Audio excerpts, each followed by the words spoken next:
The transition back is when everything started to happen. You seem like you did all that and nobody cares, right?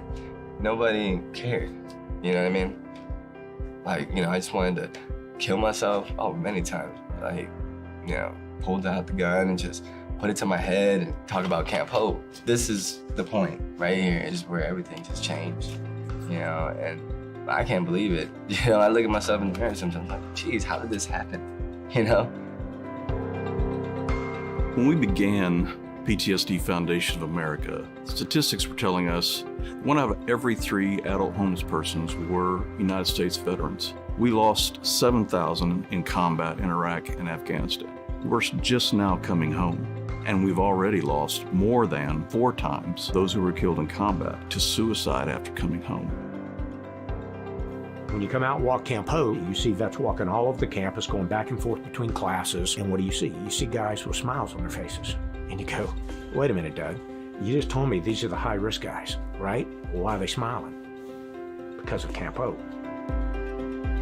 Really, it's an atrocity to me. It's just shameful that they, come home and they're not supported. These are people willing to take their lives after already giving the ultimate sacrifice for me, for you. When I got back, we drowned every one of our memories. Anything I could do to take my mind off of it, I started doing. And the bottom floor looked like 96 months in prison. My plan was to go to prison and take out as many bad guys as I could. I asked the magistrate, hey, can I have some help? And they said, we think we got a place for you to go. Are you willing to go? I said, whatever you guys think is possible for me to have some type of life, because I don't have any hope for it. And they said the place is called Camp Hope. Everything changed. In 2009, we began with a piece of paper that said we were a nonprofit and a firm belief that what we were going to do was going to work and not only save some lives, but change them. We didn't own a paperclip. Today, we have a 5-acre campus. We have chapters that run from different cities across the country. A campus with over 100 people living on it currently. Everything we do for the veteran is absolutely paid for and free. We take care of everything they need while they live with us 6 months to a year, sometimes longer. Before they step through that gate, they've been alone. They've been alone with this issue for a long time. When they step through that gate, not only are they amongst 80 to 90 vets just like themselves, there's another 20 to 30 veteran staff members with PTSD out here, and every one of these guys has their back. I was in a very dark place in my life, facing a life sentence, 30 years. Everything that I thought was right was wrong. Everything I thought was wrong was right. And a lot of it had to do with the drugs that I was on. And it wasn't until I came to Camp Hope and I got some serious sobriety time under my belt where I finally, my eyes started opening up and realizing just how reckless and wild of a life I was living. It's a lot easier when you're talking to somebody who is another combat vet who's had those same experiences. Camp Hope offered me a place to get all that out with somebody who I trusted and changed my life.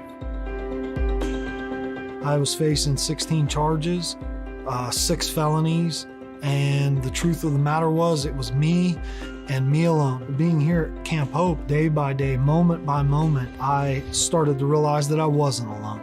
My name is Roger Cross, United States Army, and I'm alive today because of Camp Hope. My name is Joshua Mayer. I'm in the United States Marine Corps, and Camp Hope has absolutely saved my life.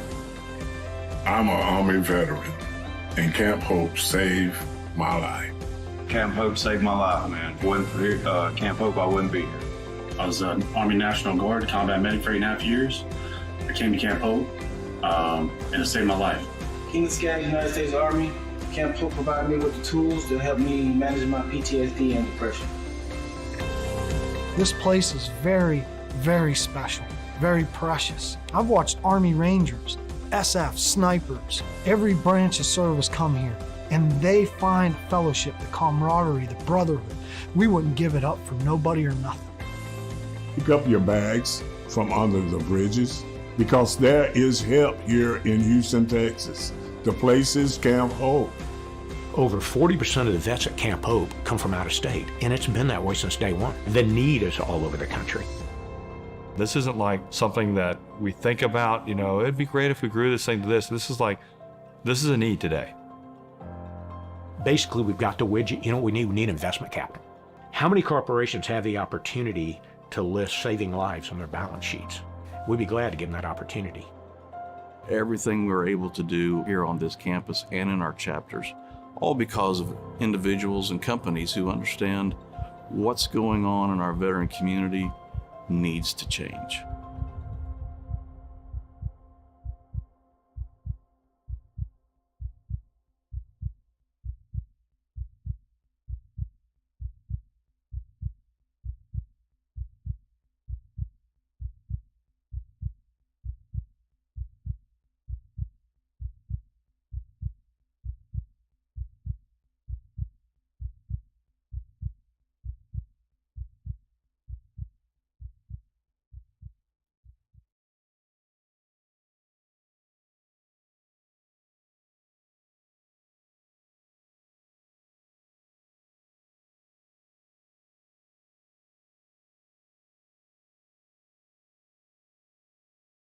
To find out more about Camp Hope and the PTSD Foundation of America, you can go to ptsdusa.org or use your phone and scan the QR code on your screen to find out more.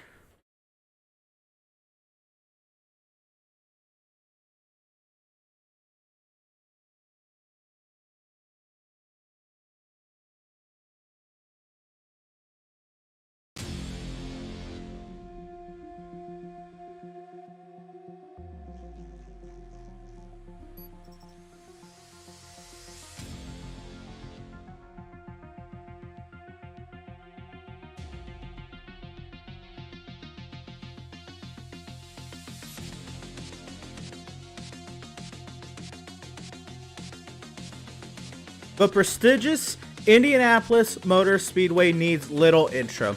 The home of the greatest spectacle in racing is what V's MPI Cup Series drivers will be visiting virtually tonight for 200 miles of high-speed racing action in the PTSD Foundation 200.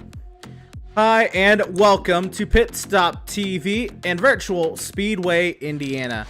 I'm Emerson Arden with Ed Scher, and Lawson Peel is the first driver to 5 wins this season.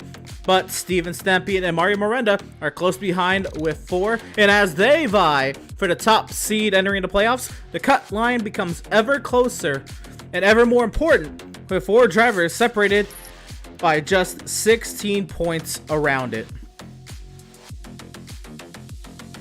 And absolutely, Emerson, welcome to the historic Indianapolis Motor Speedway.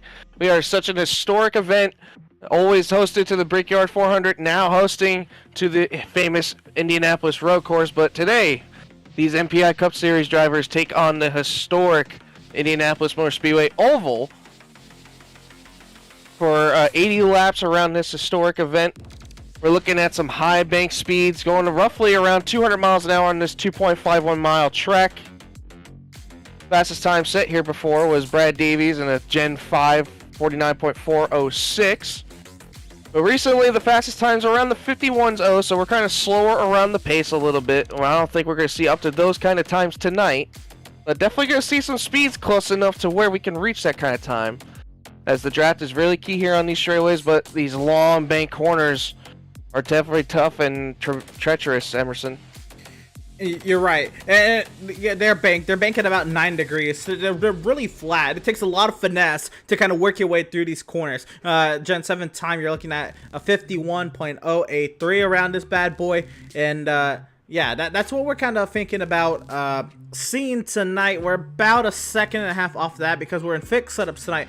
But still, we should have a pretty competitive race on our hands coming into tonight's race. Now, Ed, we talk about the track. It looks like more of an oval. The corners are more at a 9 degrees radius, and there's 4 of them. There's 2 long straightaways on either side of the oval, and then there's 2 short chutes in between each corner. And this is where drivers are at various speeds. Some drivers prioritize the entry to the turns, prioritize the exit to the turns, and we'll see a lot of traffic and a lot of mixing up in these short chutes as they try to get themselves back down to the bottom of the track for the next corner, either 2 or 4. But as we're that far back, wow, excuse me, as we're into that about the track, we do have point standings to look at tonight, Ed, and we'll take a look at these briefly. This is the overall driver point standings presented by MPI, of course, MaxPappas.Incorporated.com. And you see Mario Miranda still technically the point leader overall with 871 points. He's 7 ahead of Steven Sempian. Lawson Peel is in third. But Ed, this is what we really need to talk about, and it's these playoff standings. And this is what we are looking at into tonight, and you know, the quickly and fast approaching cutoff race for the playoffs coming up very soon. So let's go ahead and take a look at these playoff standings. We see the drivers that are in. Lawson Peel currently the top seed with 5 wins. Miranda and Stempian with 4 each. Joe Sanchez, who's fastest in practice, Ed, he's there, the 4th seed with 2 wins, tied with Austin Reedy. And Wyatt Brackett, Warren Keefe got himself a win as well. And those are the 7 drivers in. Alex Muscarella is the highest driver in points without a win. And Daniel Michel, Dakota Curtis, and so on and so forth. But Ed, we're really talking about the cut line tonight. Just how important is it for drivers at a good race tonight? And looking at the kind of drivers, you have the Shoemaker brothers and Easley and Bland. Those are the ones separated by 16 points. This can get really crazy.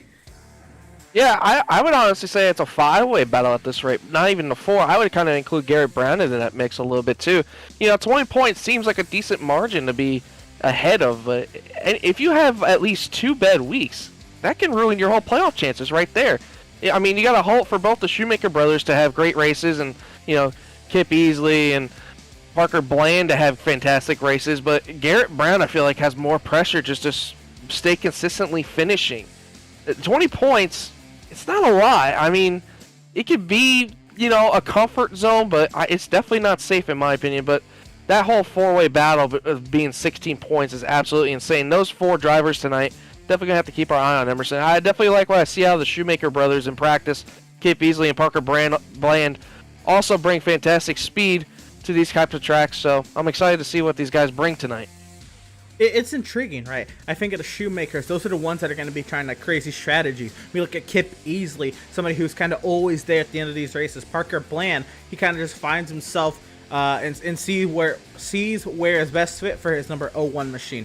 There's many different agendas that these drivers have, or at least try to execute each week, and it's kind of gotten to this point where they're all kind of meshing together right around the cut line. But we'll take a look at the schedule in just a moment.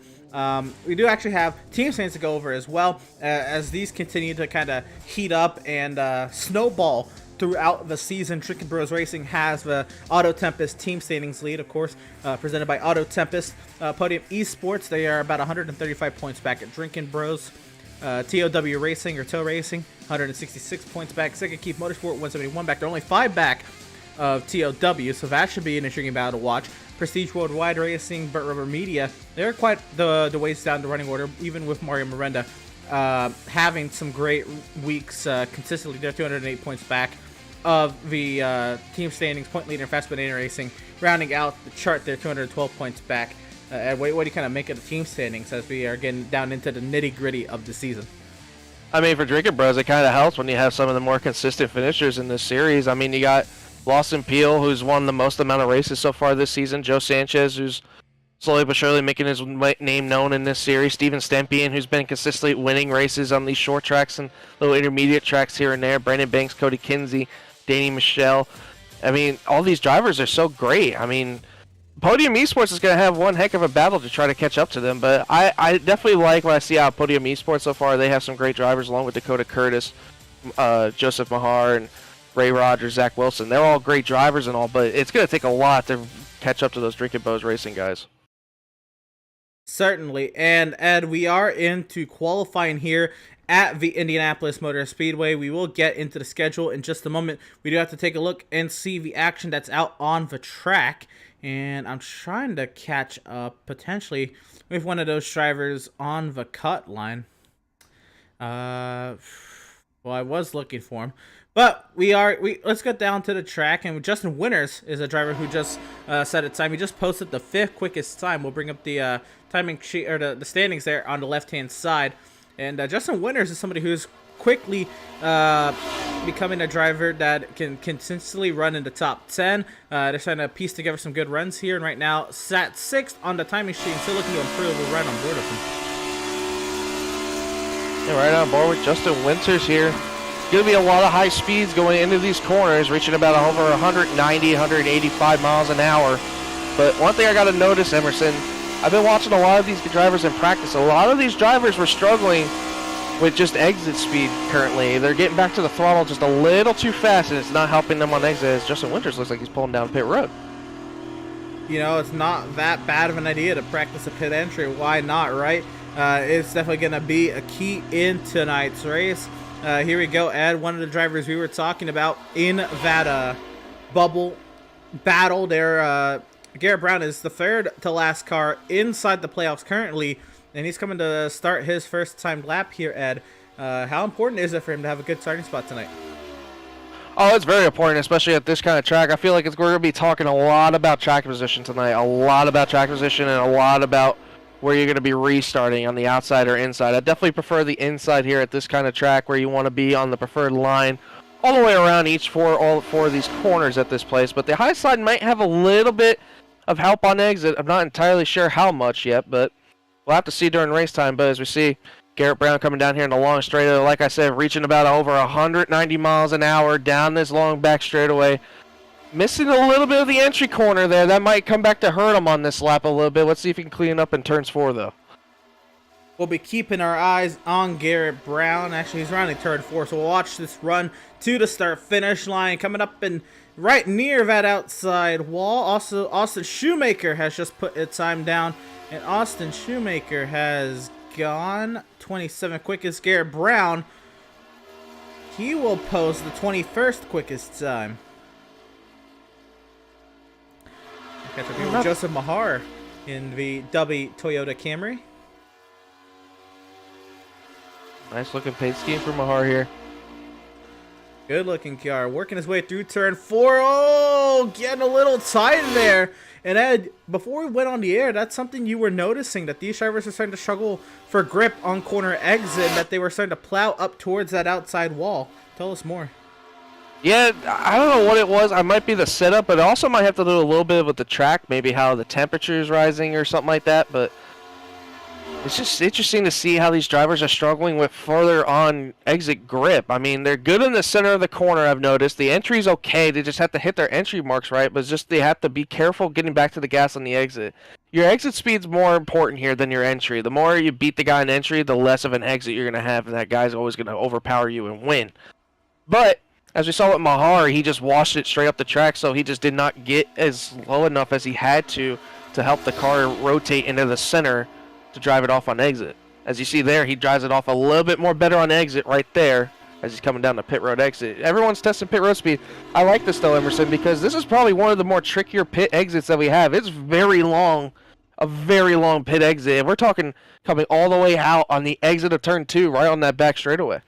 And you're right, and we can kind of get this opportunity. We'll bring up the track map one more time, and we still have a couple minutes left here in qualifying. We didn't really go into in-depth detail about the pit lane here, Ed, and it is one of the longest pit lanes. I don't think actually that illustration really would do it justice. The pit entry is pretty long. You're coming off of turn 4, and you straighten the car out, and as soon as you straighten the car out, you got to start getting down to pit road speed, and that is difficult. You're going about 180 miles an hour by the time you come off of turn 4, and you start downshifting down to pit road speed, which I believe is 55 or 60 miles an hour.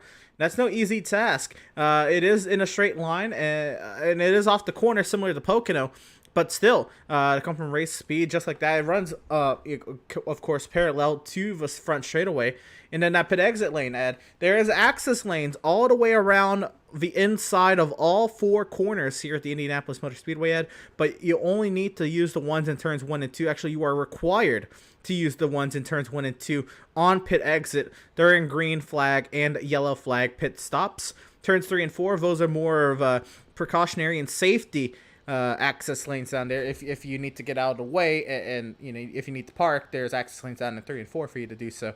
But 1 and 2, those are mandatory. That's a tough little pit access lane to try to get right when you're trying to maximize your speed. Yeah, especially if we ever have green flag pit stops tonight. That's going to be interesting to see the battles off of pit road. Say we have somebody go on an early strategy compared to someone who might go later. We have to see how big of an overleap it is to possibly pit earlier than the guy in front. Maybe that little bit of a late strategy might help him out in the long run. Real quick, we can take a look at the schedule here for the MPI Cup Series and the rest of the regular season. Ed, tonight we're at Indianapolis. Next week we're at Michigan, so we have 3 big super speedway style tracks back to back to back. But then the run to the playoffs goes through Richmond, a short track, Watkins Glen, a road course, and Daytona, a super speedway. Again, Ed, this is one of the last races that you can really kind of control your own destiny at. Yeah, if anything on that playoffs, I'm looking at round 2. It's the more variety of tracks that we have. You know, Texas being a little bit of an intermediate. Definitely going to play a factor with these next-gen cars, how you can handle there with a lot of shifting possibly into turns 1 and 2. Talladega, super speedway race. Nobody knows who's going to win that. I don't think there's any favorites for that. Anything can happen at any moment. And then that third race, the Charlotte Roval. I mean, can you talk about any more of a trickier round than an intermediate, super speedway, and a road course, Emerson, for a second round? I cannot think of a more difficult round and more in-depth round. But we do have a starting lineup to go through for tonight's 200-mile feature race, the laps around the Indianapolis Motor Speedway. And they'll be headed off by pole sitter Lawson Peel in his number 53 machine. To his outside will be driver of the number 5, Ross Harlow. Row number 2 will be the 99 of Mario Miranda. He is searching for his 5th win on the season to tie the car in front of him. Lawson Peel's win total. Austin Reedy, he hasn't won since Auto Club at round 6. So Austin Reedy is looking for a win to kind of boost his momentum entering the playoffs. Row number 3 will find the 18 of Ray Rogers, the 81 of Steven Stempian. Another one of those drivers searching for their 5th win this season as he is trying to vie for that top seed in the playoffs. Row number 4, we'll find the 88 of Justin Winters, a nice qualifying run for him, and Kevin Hurley in the 42 there in 8th as well. Row number 5, it'll be the 16 of Garrett Brown. A very nice qualifying run for somebody who was there on the bubble, 20 points above the cut line. This is a great start to his night. Let's see if we can keep it up there. And Richard Swavely, he'll start 10th. Yeah, in row 6, we got Warren Kyle Keith in the 22 in 11th place. Alongside him, Kip Beasley in the 27 and 12th, who's on the bubble, 3 points out of the playoff run.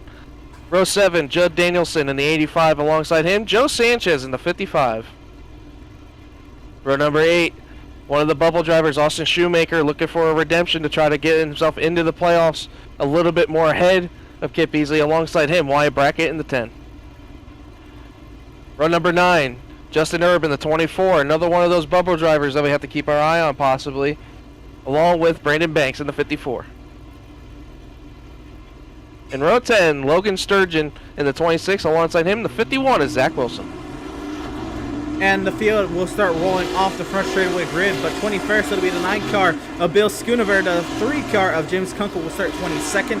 23rd will be the 11 of Justin Hendry. 24th, Chris Shoemaker in before one of those cut line drivers needing a good race.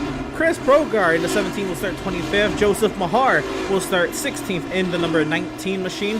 27th, it'll be the 48 car of Alex Muscarella, the highest driver in the point standings who had a win. And the 45 of Brad Fulham, he will start in 28th. 29th will be the 1 of Dakota Curtis, and the 7 of Isaac Mock will round out the top 30. 31st, the 84 of Casey Knight, and alongside him, the 31 of Daniel Holdcroft. 33rd, Charles Feltz in the 75. Alongside him, Sean Kylist in the 43. 35th, Dustin Reeves in the 6. Alongside him, Curtis Kelly in the 29 and 36th. 37th, Danny Michelle in the 25. Alongside him, 93 of Cody Kinsey in 38th. 39, Travis Stevens in the 2 car. Alongside him, Parker Bland in the 01 and 40th.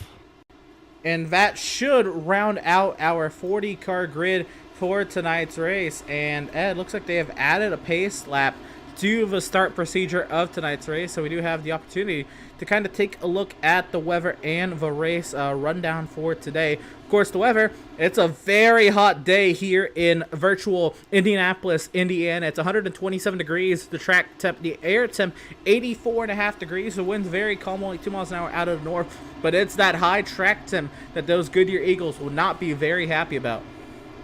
Yeah, I've seen a lot of drivers in pre-race and practice talking about how they've been complaining about how their cars are very loose, and you can see exactly why. A slick racetrack. A lot of drivers prefer to have a slick racetrack. A lot of others prefer not. So it'll be interesting to see how these drivers adjust to possibly dealing with these high temps throughout this race. and that is the weather for tonight's race. And the lights will be extinguished atop the safety vehicle, so there's one lap before we turn these bad boys loose, 20 rows deep, two abreast of these NASCAR next-gen stock cars here on the iRacing.com Motorsport Simulations platform. Tonight's stages, the stage ends will be awarded at the conclusion, or at the beginning of lap 20 and lap 40 in tonight's 80-lap feature, and the top 10 will be awarded stage points at each of those caution breaks. I do want to give a shout out, of course, to the partners here at the MPI Cup Series, like that, of course, of the namesake itself, MPI Cup Series or Max Pappas Innovations. Also, a shout out to Auto Tempest, K-List Synthetics, and SimMax. Also, we have to give a shout out to all of our partners here at PitStop TV. Of course, Whiplash Media Sim Cams. You can check us out at www.pitstoptv.com/whiplash. SimRat Market, you can check them out at www.simratmarket.com. And Permanent Makeup and Cryo in Maine. Of course, you can check them out at permanentmakeupinmaine.com. The Lawson Peel and Ross Harlow, the front row, getting ready to let things loose here at the Indianapolis Motor Speedway. Glad to have you tuning in across all of our social media platforms this evening, whether you're watching on our YouTube, our Twitter, our Facebook, or our Twitch channel this evening. We welcome you in and sit back, relax, and 80 laps of high speed, high octane action coming at you here as the iRacing.com safety vehicle will make that left-hand turn into the safety pit lane, and the field in the hands of the iRacing.com starter.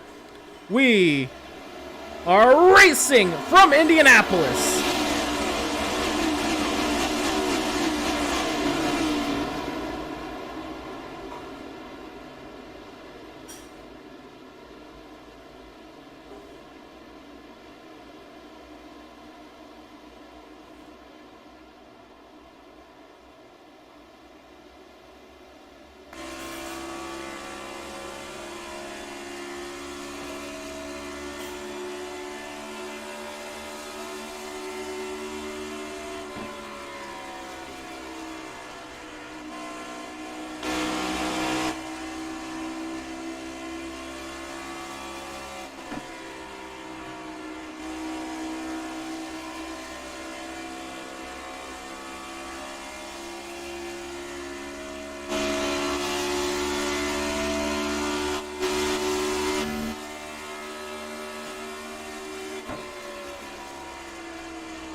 Lap 1 complete here, Indianapolis. Apologies for the technical difficulties. Ross Harlow is the current race leader over Lawson Peel. Yeah, Lawson Peel.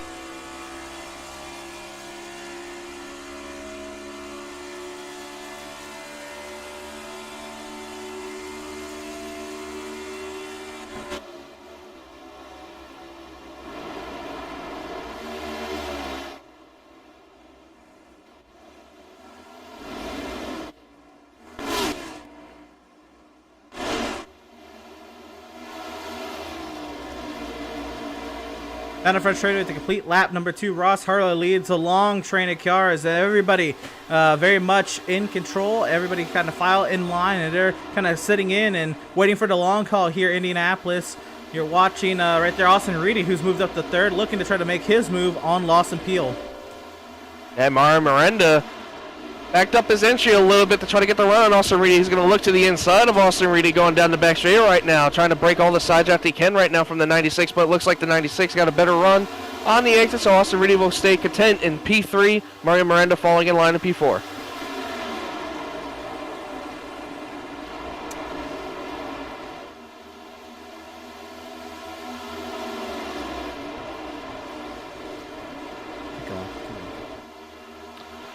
And it looks like Lawson Peel is still going to be holding off Austin Reedy. Everyone's pretty much single filed out right now in this race. Looks like everyone's staying content, but trying to run this long run. Green flag for the meantime being, which is not something I'm really surprised to see. I mean, a lot of these drivers were not really content with how these cars were going to handle during the race due to the hot temps of this track and how this car handles personally on this track. You know, These next gen cars never really taken a lap on the Indy Oval, so we had no idea what to expect. Neither has the driver, so they put a lot of practice in this week. Definitely trying to see what this car can do, but it looks like everyone's just staying intent, riding around, hopefully to manage their tires. We see some battles going along the back as we still on board with the leaders. Ross Harlow leading out front. Austin Peele, Austin Reedy, P2 and P3 with Mario Miranda, Steven Stempian in P5, Ray Rogers 6th, Kevin Hurley in 7th, Garrett Brown, another one of those bubble drivers, in 8th with Justin Winters and Richard Swavely rounding out the top 10. But Austin Peele putting a huge block on Austin Reedy there. I say moves down the front straightaway. Austin Reedy wanted to make a lunge there, and he will look to the inside of Mario Miranda, who Miranda did take that third position from. Reedy trying to see if he can get back to that spot, but to no avail. And Miranda looking to see if he can get up there. Lawson Peele heading the way, but it's a 4/10 advantage in the favor of Ross Harlow. Down the back straightaway. Here comes Miranda peeking out from behind Peele. Back in line, and Miranda right there. He's trying to fill the rear mirror there of Lawson Peele, trying to get him to make a mistake. I doubt much is going to happen early, but it's a tactic that you see drivers commonly use, especially with these long straightaways here at Indy. Yeah, another move I'm looking on in the back. Garrett Brown just got his way around Kevin Hurley, so move him into the 7th spot. Garrett Brown, like I mentioned, even though he's 20 points above the cut line, it's still not that safe, so he's going to be fighting for every single position he can to try to get those stage points at the end of lap 20, Emerson. Absolutely, and every point will matter. Right now, that would be 4 points to his credit at the beginning of lap 20 there.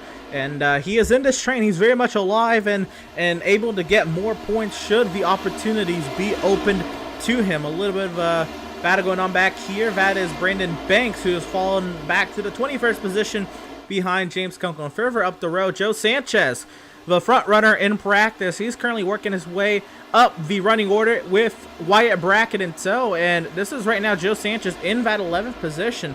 Again, a little surprising to see him that far down the running order because of where he ran in practice, but starting to make his way through the running order. Yeah, he was getting a little bit frustrated. There was a little bit of a battle going on between Richard Swavely and Warren Kyle Keith.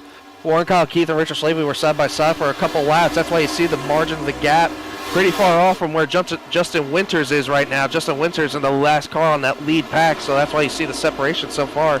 It's basically going to race out like a super speedway, Emerson. The more cars that are side by side, the more that front pack's going to pull away, and it's going to ruin everybody else behind you. Wanted to take a look here at Austin Shoemaker, one of those drivers above the cut line, but a very slim margin above the cut line, and he could use everything to go. He could use things to go his way tonight. Right now, in that 13th position, he's not that far out of stage points, but he does need to get a move on here if he's thinking about stage points at the lap 20 mark. Absolutely. The last couple times I've watched Austin Shoemaker run around in a couple tracks, the last time I remembered was Charlotte. He had a couple of run-ins with some people and had some tough incidents, but I know he's definitely not had the season he's been hoping for, trying to make his way into the playoffs, hopefully to make himself one of those playoff drivers at the end of the season. But going back up front a little bit to Richard, or just behind him a little bit, excuse me, Richard Swavely behind him, having a little bit of a moment there in turns 1 and 2. Trying to hold off right now, Judd Danielson in that 85 machine. Good run so far for Judd, even though he fell off about 3 positions from where he started. Still running content in 16th. Oh, Mario Miranda way down the racetrack. Austin Reedy looking to take advantage of that. And Reedy now duking it out with, it looks like that's Steven Stempian. Yeah, I think Miranda might have had a moment. He lost 2 spots, and he lost a lot of ground to Lawson Peele, Steven Stempian, and Austin Reedy. So Miranda had some issues there possibly.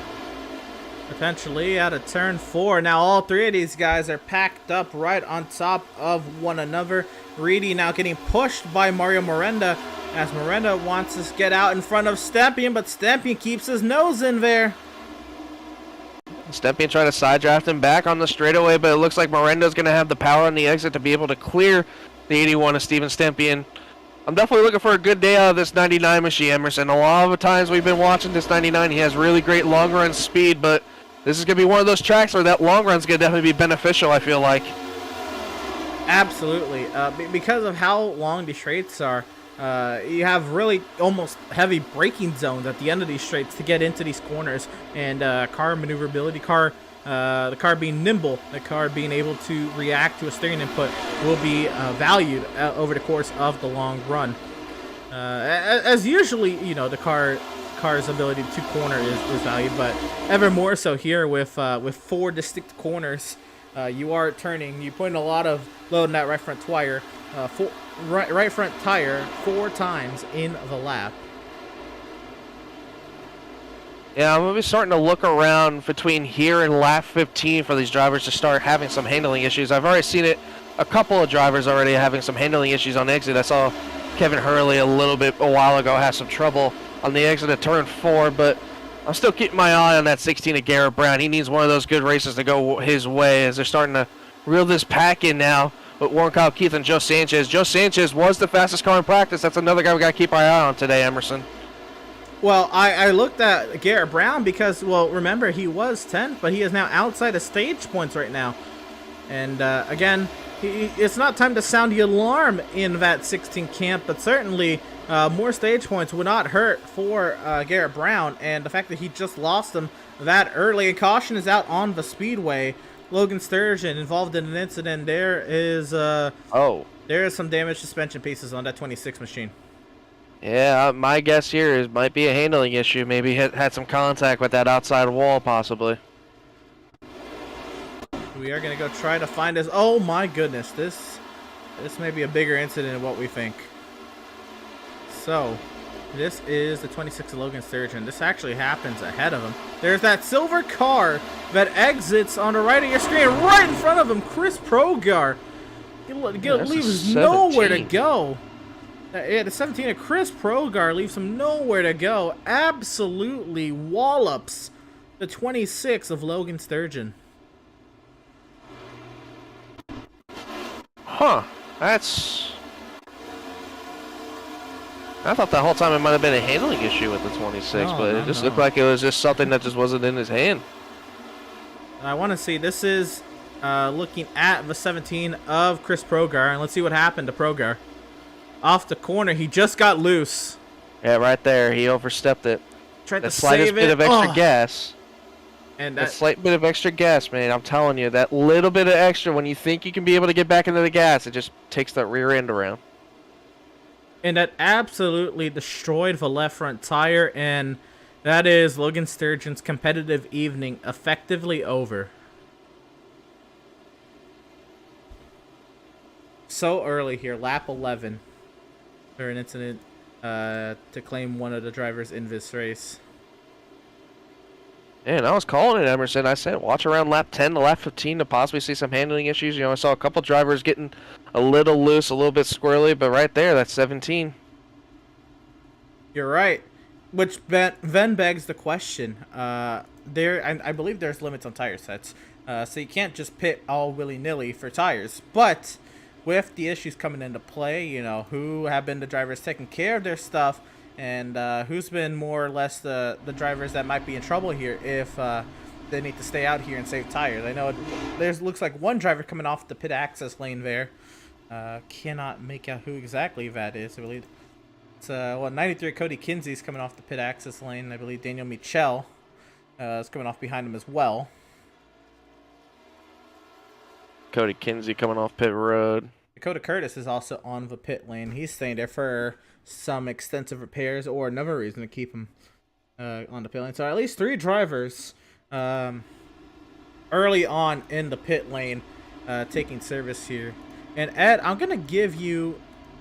Let's see if I can find him first of all. Yep, all right, we found him. I want to bring up current race leader Ross Harlow. I want you to... I want to find out, how did he get the lead so easily there from Lawson Peel? He's coming your way, Ed. Yeah, that's a good question. Why don't we ask our current leader right now? Ross Harlow, it's the boys in the booth. You got a copy, buddy? Yeah, how you doing, guys?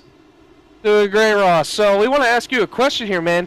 How would you make it so easy to get that lead right there from Lawson Peel on the start? That's a good question.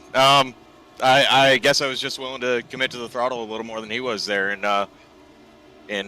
turn 1, and just set sail. I don't think anybody's really trying to push right now.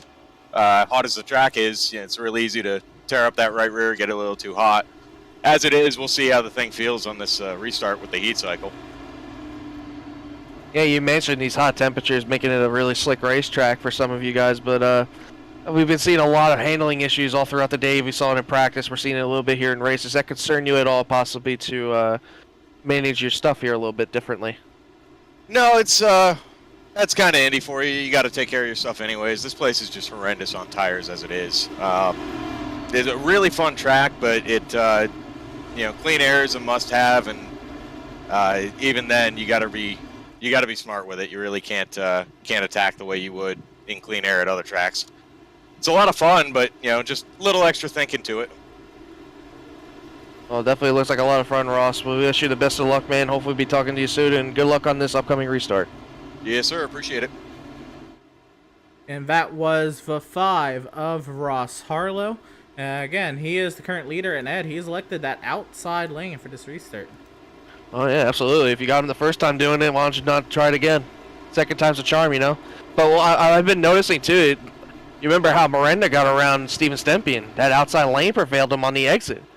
So I think Ross might try that again to his maybe preferred line to possibly get him on the restart here, or maybe Lawson might just dive it in a little bit too deep on that bottom. We'll see here, but I think that clean air is definitely the king right now, so we'll have to see how hard Lawson feels going to fight Ross for this.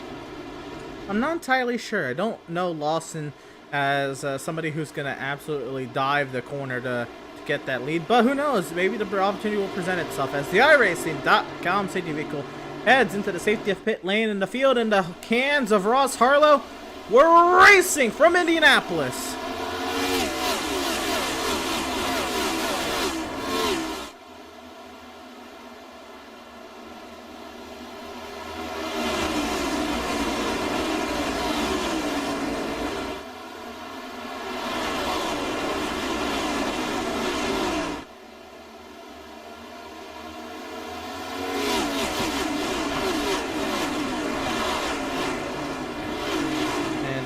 Is that caution back out on the speedway? I believe it is. Yep, and I believe it is driver of the number 98, Joseph Mahar. I am not mistaken.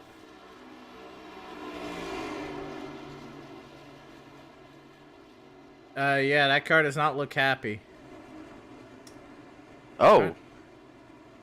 Cody Kinsey with some damage too, I see. I'm going to try to figure out what happened to the 19 of Joseph Mahar. Trying to get this replay queued up here. I believe it was on the restart. I hear people talking about the restart. Something happened. Oh, yeah. I see it. Here we go. Let me go back here.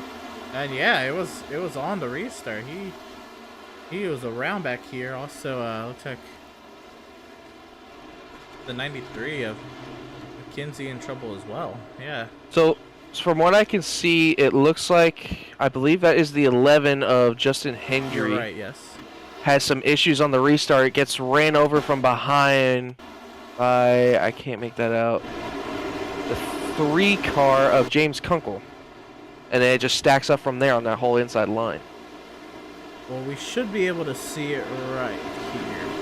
And it's a little difficult looking at it here. Yeah, right here. So watch that 11 right there. Yeah, right behind the 31 of Goldcroft, essentially a Pro Guard involved. Just a stack up on the restart, and Mahar is unfortunately the odd one out there. It looked like it was a pinball going off right there in a pinball machine. You're Just right. getting knocked right and left. I want you to see what happened to Hendry here.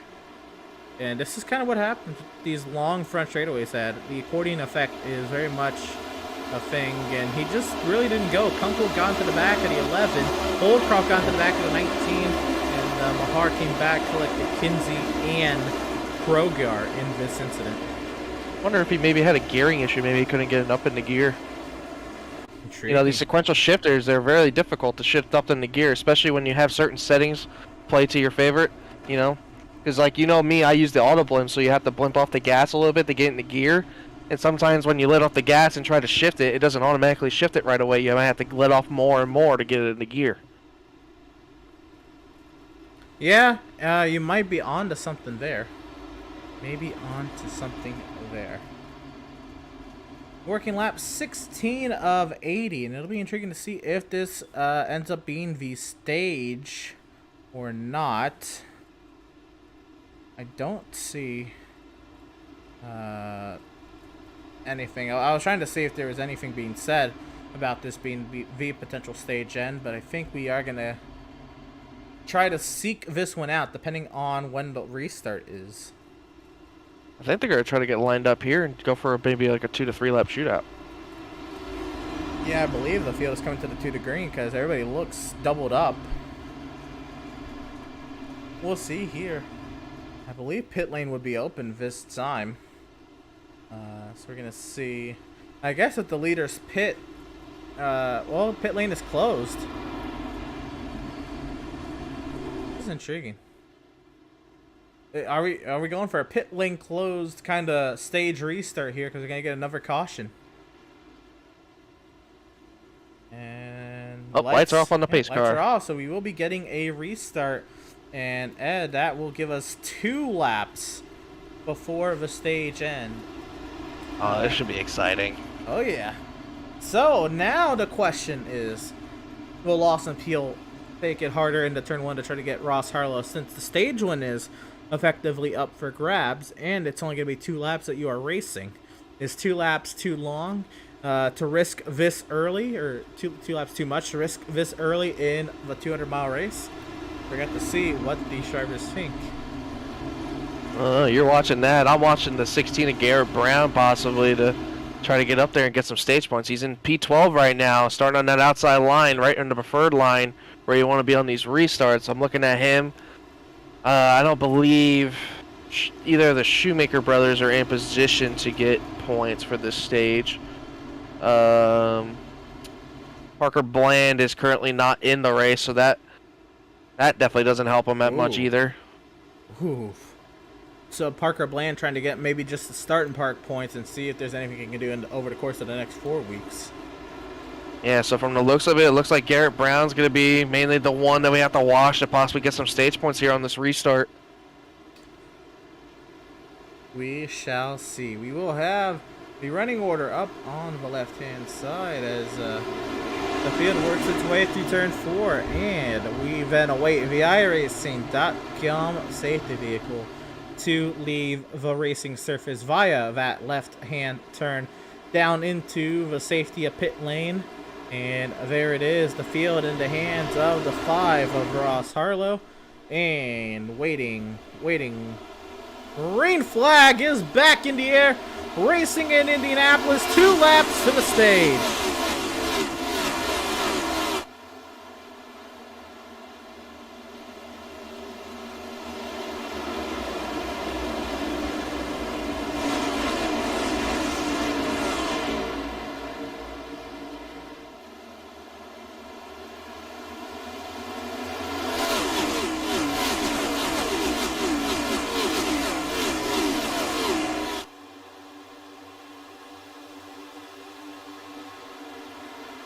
Side by side for the race lead, it is Ross Harlow and Lawson Peel, and Peel to the lead. Yeah, what a pass by Lawson Peel. He definitely had some draft help a little bit, but was able to get to that quarter panel to 5. Drove it down to the inside in turn 3 and absolutely cleared that 5 as we're coming back to 1 to go in the stage. 1 lap remains in stage number 1, and this is the battle for it all. Mario Miranda dropping down the running order slightly. He's got, well, now he's right in front of Steven Stempian. I'm sorry, Austin Reedy was the one who fell back to 5th. Reedy was going at it with Miranda, but this is all a little ways behind.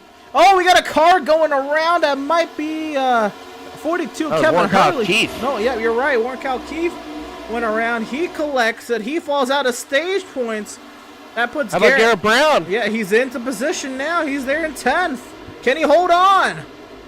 He's gotten 3 spots all because of that happening. The 42 got loose and the 22, but he's got to hold off, I believe, Zach Wilson now for this.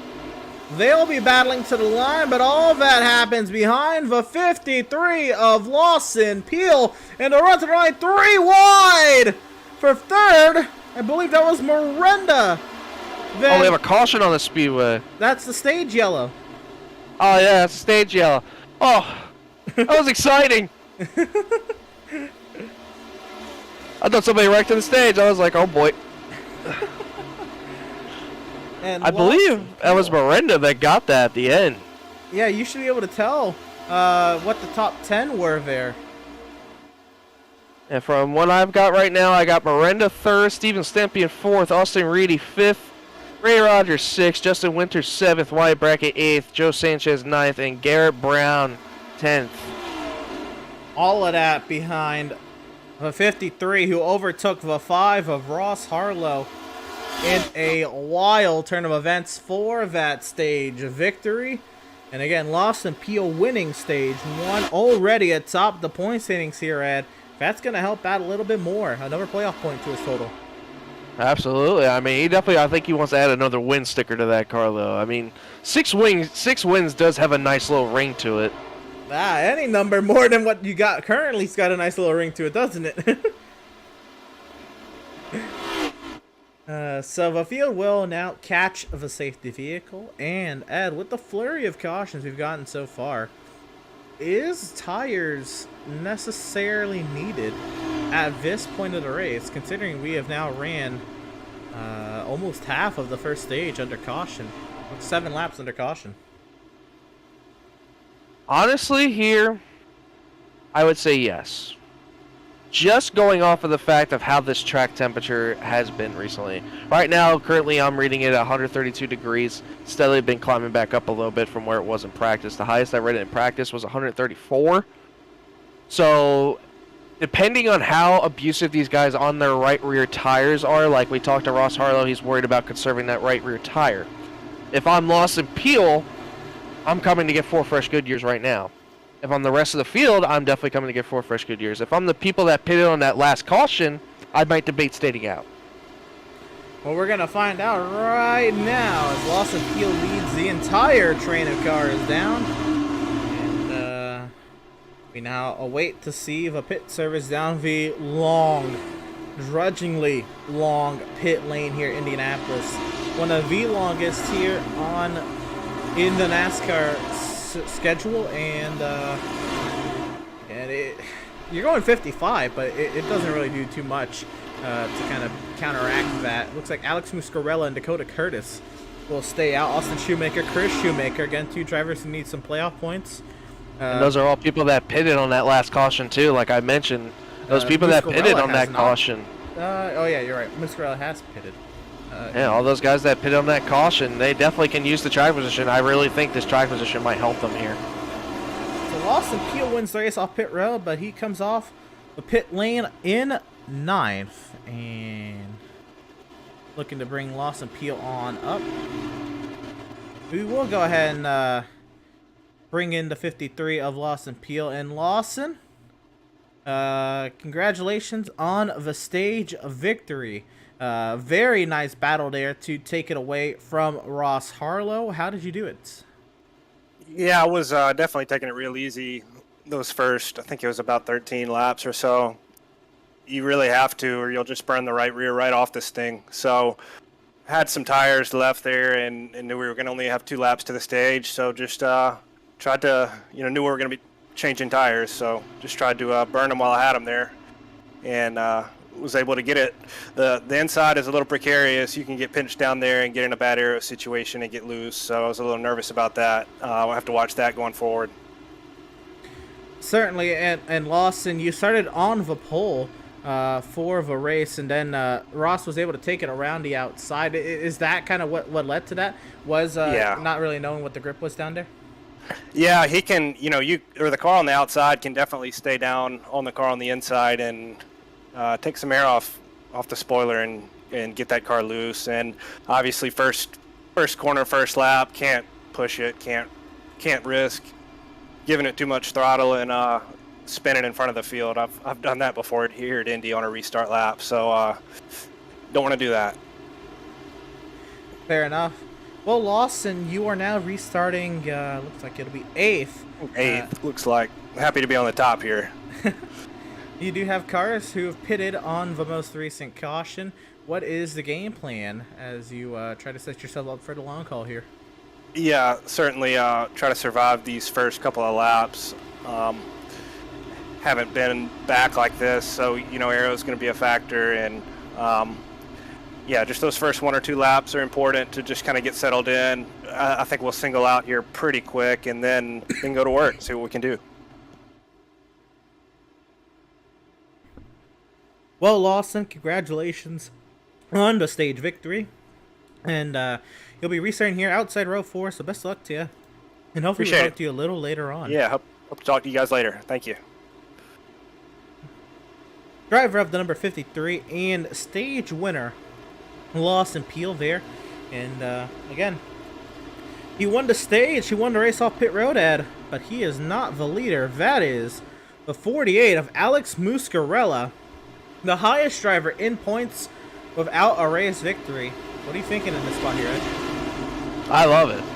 I mean, why not throw something at the window, I mean, track position, we see how key it is here. We've seen it at other tracks, especially with the kind of tires that these guys have. As long as they didn't push it in that last run, they should be okay with these tires.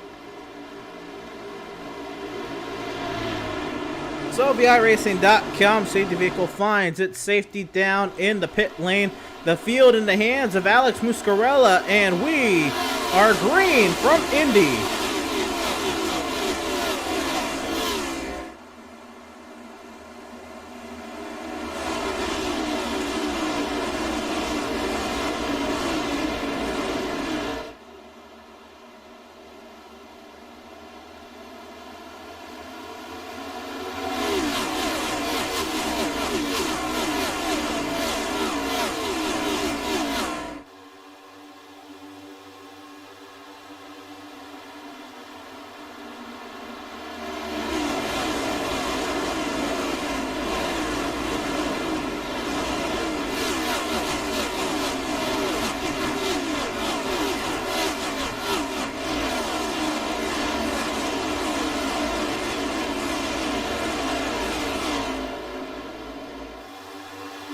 Battling to the line, and Ed, it is Austin Shoemaker who takes the race lead, except Muscarella takes it back into the corner, still side by side. Muscarella sideways, and now Shoemaker clears. Yeah, that's definitely something that you want to hear right now. Austin Shoemaker out front, getting what he needs right now, which is laps led, and possibly fight for this stage win, but you got to watch those fresh tires. Lawson Peel is on the charge and making his way to the front. Certainly, and is looking to do battle here quickly. It looks like it's the 4 of Chris Shoemaker making his way up there to second. And there he is. Clearing up, and Dakota Curtis is somebody who working his way forward. I believe Curtis was actually a little higher up, lost a little bit of time there, so he's trying to recover now in that 3rd position. Lawson Peel is up to 5th though in those freshies. Yeah, Muscarella is dropping like a rock right now. I don't think the car is at where he needs it to be right now, but all these guys on fresh tires are slowly but surely making their way through the field together. We got Lawson Peel and Steven Stempian with Mario Miranda, all following line with Ross Harlow just behind him, but everyone slowly but surely making their way through. Lawson Peel has just cleared the 54 of Brandon Banks, along with Steven Stempian, and now they're making their prey onto Dakota Curtis. So we will see how long Dakota Curtis is able to hang in there for in that 3rd position. But again, Ed, nobody's really too desperate to make these moves. There's still a lot of racing to go, but the clean air can do wonders if you can get up there. Alex Muscarella dropping like a rock. But right now, Ed, our 2 drivers right above the cut line, Austin and Chris Shoemaker, are the 2 drivers, 1-2, the brothers.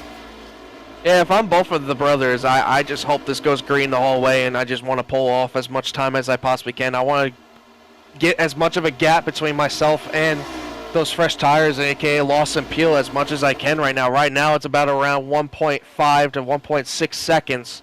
So they just need to keep trying to pull off good lap times, make sure they can stay away from Lawson as far as possible as he's on the fresh tires. But if they can finish 1-2 in this next stage, that would be great for them. Especially with how close they are to that cut line, this would be perfect for them. Certainly. The Shoemaker looking to make his indent, try to get himself locked into the playoffs, and is looking to do so right now. As down the front straightaway, Peel is closed up to Curtis. He's got Stempian and Miranda in tow the top three, the big three, right there, all right there, lined up nose to tail. They are there, 4th, 5th, and 6th. And the question is, how hard does Dakota fight this? If I'm him, I'm just going to try to do as much as I can right now, but I'm not going to fight it too hard to where I get myself wrecked. So Dakota stays and holds his lane there on the outside. Peel and Stempian trying to make their moves there on the inside. And Peel clears. Stempian looking to do the same, but not clear yet. Miranda has to wait and see. He's actually under attack for the 5 of Ross Harlow. And the 5 of Ross Harlow, our leader in the beginning stages of this lap, definitely has some good pace. Slowly but surely trying to make his way back up to the free. It looks like Stempian's having a little bit of trouble trying to clear this one of Dakota Curtis. He's going to get a little bit of a draft help from the 99 Mario Miranda. He's going to send it into one and clear him easily. But now Mario Miranda, Ross Harlow, and Austin Reedy all have to try to make their way by that one car now. Dakota Curtis starting to drop down the running order. It's the Austin and Chris Shoemaker, the top 3. Stempian now up to third. I'm sorry, Peel in 3rd, Stempian 4th. As Miranda does clear the 5th over Harlow, and it is Austin Reedy trying to make do with Dakota Curtis right now. But we're watching again. It's that big 3 in the standings. They are they're all up there in the standings. They have 13 wins split amongst them. They're not. They know what they're doing. They're not gonna, you know, put themselves in a bad position. And it's intriguing to see that all 3 of them are battling against one another, but they're all working together to get back to the front of the field. Like 2018 or 19 all over again, where Kyle Busch and Martin Truex and Kevin Harvick all just dominated. It's like that all over again. You have those 3 favorites just trying to knock off as many wins as we possibly can. So, I mean, you just seen how dominant of a season Lost Appeal, Stempian, and Mario Miranda have had. It's just unreal. I mean, Lost Appeal recently, he looks like the favorite to win at every single track that we go to. As I say that, he's looking now to the inside of Chris Shoemaker, and he looks like he'll clear him fairly easily along with Steven Stempian as Shoemaker goes wide. But it just looks like Lost Appeal right now is trying to show that he's the favorite to be the championship winner. He certainly does look the strongest at the moment of the big 3, but can he hold that? Miranda looking to make easy work there of the 4 of Chris Shoemaker. Austin Shoemaker holding station in that race lead, and Ed, the end of stage 2 is coming up here at the at lap 40. Yeah, Austin just needs to hold on for 9 more laps. That's all he needs to do, but I don't know if he's going to be able to hold on in first for 9 more laps. He might be able to hold on to a top 10 for 9 more laps, but I don't know about first place. Ooh, it looks like Chris Shoemaker might have scraped the wall a little bit off of turns 2. I think he's still good, though, but Austin's not doing too bad. He's running some pretty consistent lap times, but not as fast as Lawson Peel right now. But still, he's doing a great job running it out front.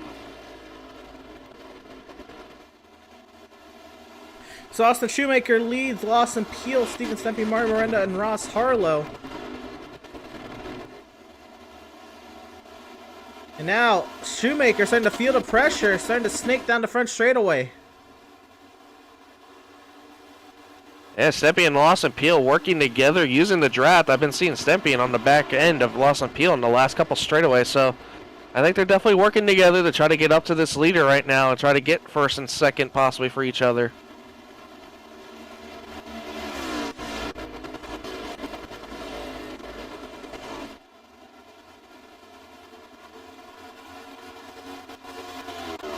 Moving down the back straightaway, and they're trying to take that lead. We're dealing with some obvious technical difficulties here, so we're just going to try to see when Peel gets to that point, and we will be taking a quick break to try to resolve these.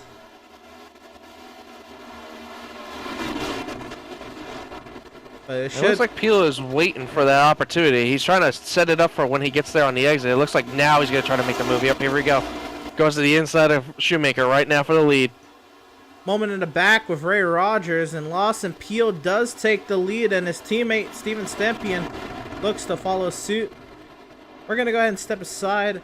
We'll be right back with the coverage here from Indianapolis. Don't you go anywhere.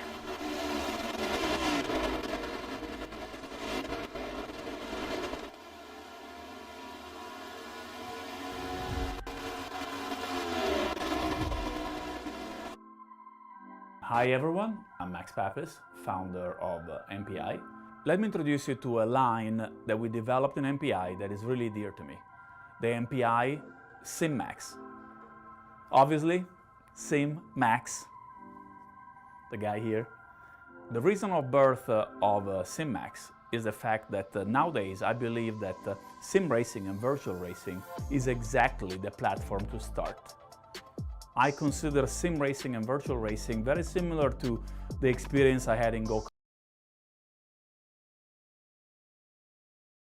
Like our line of authentic steering wheel, create a specific sim community.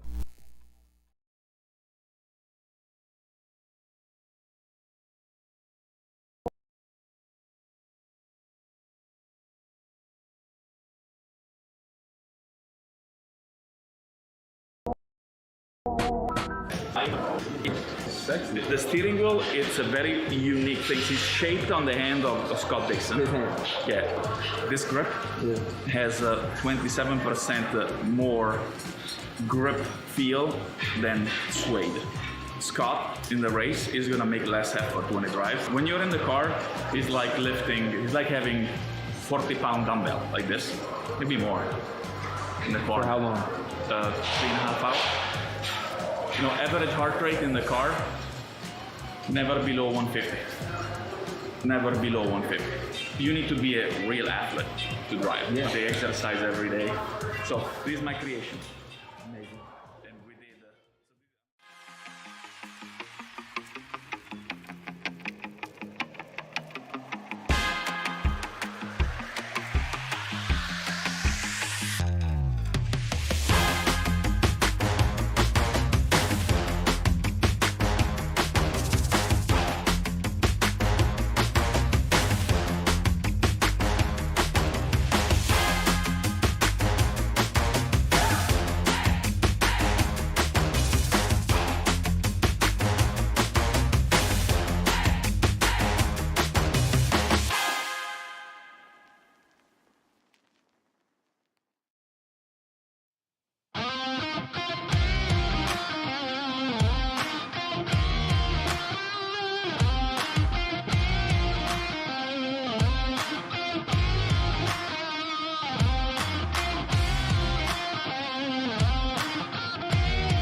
Fuller. Yeah. Needed F-150 for Smith build. Got it. Yesterday. I know. Don't forget my BMW. Gotcha. Check this out. All the major online automotive sites in one place. BMW, done. F-150, done. How's he do it? I can search nationwide. Even those classified sites. Auto Tempest. All the cars, one search. That's how I do it.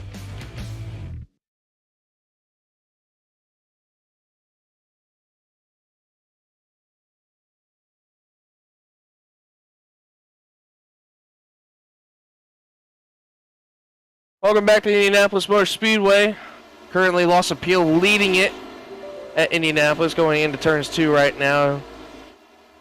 Coming to about 2 to go in the stage break right now. Lost Appeal opened up to about a 1.2 second gap over Steven Stempien. Ross Harlow in 3rd, Mario Miranda 4th, Austin Reedy 5th, Austin Shoemaker 6th, Garrett Brown 7th, Brandon Banks in 8th, Wyatt Brackett 9th, and Joe Sanchez rounds out the top 10. But Lost Appeal is just showing his little bit of muscle right now, flexing it, leading out in front of Indy. But right now we got a battle for second going on as Ross Harlow looks to the inside of Steven Stempien for second. Currently looking to side draft him down the front straightaway as we reach the 1 to go in stage 2. Lost Appeal is taking the white flag in the stage. Ross Harlow and Steven Stempien currently fighting each other right now for second place, as Ross Harlow looks like he's going to try to drive it in there to the bottom of the entry of 1 and 2. Looks like he's going to barely be clear. He's going to slide up in front of Stempien. Ooh, I don't think Stempien liked that a lot. Gives him a little bit of a bump on the back end going into turns 2. Stempien not close enough to close the gap in. Mario Miranda slowly but looking, but also Reedy following in tow, but it doesn't look like Stempien's going to get there to possibly get there for the second place again over Ross Harlow. But Ross Harlow showing that he might be a little bit of a contender to play with when it's all said and done with Lawson Peel. But as I say that, Lawson Peel running out of turns 3, going down into turns 4, coming to the green and white checkers to win stage 2 and possibly sweep both the stages. And he will. Lawson Peel comes down to the checkered, green and white checkered flag to take stage 2 here at Indianapolis.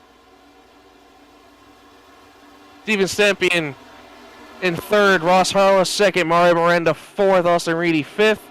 Austin Shoemaker holds on for 6th place, Brandon Banks 7th, Garrett Brown in 8th, Joe Sanchez in 9th, and Wyatt Brackett rounds out the top 10 in the stage. Caution is out for the stage break. So the caution flies, and Lawson Peel wins the stage, as Ed said, sweeps the stage. Yeah, he's able to sweep the stages and is looking poised to take his 6th. Yes, I said 6th, potential 6th win on the season. Just how wild is that? Ross Harlow fought hard. He will be, he comes across the line in 2nd, and everybody else, Stempien and Miranda, while they were right behind Peel coming through the field, Harlow was able to work his way up to 2nd.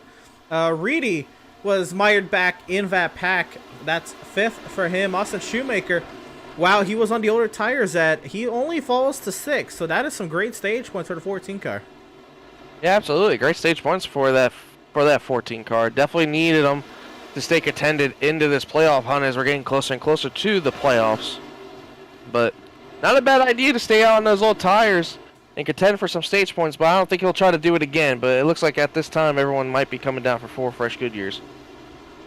Certainly, there'd be little he could do if he were to stay out again.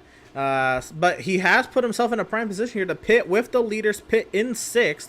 Also, Garrett Brown there in 8th notched himself some nice stage points as well. It was Joe Sanchez, the fastest in practice, there in 9th, and Wyatt Brackett rounds out the top 10. It was Brandon Banks there in 7th. So, a pretty intriguing top 10, and it could only shake up here as pit lane is about to be very busy. Yes, it is going to be very busy. I'm expecting every single one of these drivers to come down to pit road and get some 4 fresh Goodyear tires on that race car. But I don't think Lawson Peel is going to even mind it. I mean, he's just been so dominant these last couple of races that it's just insane to me how this kind of a run he's on. I mean, this is the time when you want to start catching fire to get a good run going before the playoffs start. But you don't want to peak too early. That's what every driver wants to do once they get to the closer to the playoffs. You want to be able to close it out when you get to there it's said and done. But Lawson Peel looks like he might have a little bit of a battle from Ross Harlow today. So I notice I see everybody out there. I do want to apologize for the technical difficulties tonight. I will say it's no easy task to produce a broadcast with 40 race cars. It takes a lot, and sometimes the machines, they don't really enjoy that process all too much. We are trying our best here, of course. The full process, and we are gonna try to give you the most complete coverage we can. Of course, just trying to work around that as best we can. Lawson Peel does win the race off pit road, and this time he will be the leader. And then we already talked to Ross Harlow and Lawson Peel. We have yet to talk to 3rd place driver Steven Stempien, who was teammates with Lawson Peel and has been working his way through the field on that stage 2 restart. So he 3rd place finisher in stage 2 and 4-time winner on the season. Steven Stempien's headed your way. You too. Steven, it's the boys in the booth. You get a copy. Hey, gentlemen, I got a copy. How you doing, Steven? Well, buddy, it looks like you're going to have to fight a little bit of extra muscle to get by these two in front of you. I mean, we saw that hard battle you had with Ross Harlow right there to the stage finish, but it looks like Lawson Peel's got a whole different zip code in that car. What do you think you're gonna have to do to get around these two? Gonna have to save the rears. I was pushing hard again by all those cars after that first stage. I was pushing Lawson, so just think staying tucked on his bumper. Didn't really like that. The car didn't like it. It was gonna used up too much of the right side tires. Hopefully it'll be a little bit more conservative this run, keep it under, and hopefully catch him on the long run. Now we're hoping to get the longest run we've had so far in this race. I mean, we have gone about 20 laps for each stage, just about, but now we're going about 40 to the end, maybe even a little bit under 30, over 35, excuse me. But does it concern you at all about the tire wear possibly? You might have to be a little bit more conservative on this restart to be able to manage it before your next green flag pit stop possibly? Oh yeah, yeah. Gonna be a little bit more conservative compared to that last run. Try to save a little bit more on the rears. They just, as soon as you use up the rears, it's like a skating rink out here, and you know you're begging for the right front to wear a little bit more, but just doesn't want to do that here. I'm gonna ask you one more question before we send you off here. Now, with Lawson Peel leading the whole series with 5 wins currently now, does that add a little bit more pressure, do you feel like, to you guys that have the 4 wins to try to match his 5 possibly? Not at all. I mean, it's all going to come down to the playoffs. You know, I think between me, him, and Mario, we've been all pretty much up there all season long. So just going to see come playoff time what happens. But you know, we got a couple more races. Hopefully, I can squeak out a couple more wins. If not, then you know, ride some momentum into the playoffs. Well, hopefully you ride some momentum after Indy here too, Steven. Congrats on your last 2 stages, getting some good stage points, and hopefully we'll be talking to you at the end, man. Good luck. Sounds good, buddy. Thanks. So that was driver of the number 81, Steven Stempian, and currently sat in the 3rd position, looking to restart behind the 5 of Ross Harlow. I also got to say, Ed, it looks like Austin Shoemaker leapfrogged a couple people. He is restarting outside row 2. So, very intriguing as the iRacing.com safety vehicle finds its safety down in the pit lane. The field in the hands of Lawson Peel, and we are green from Indianapolis. Stage 3 is underway.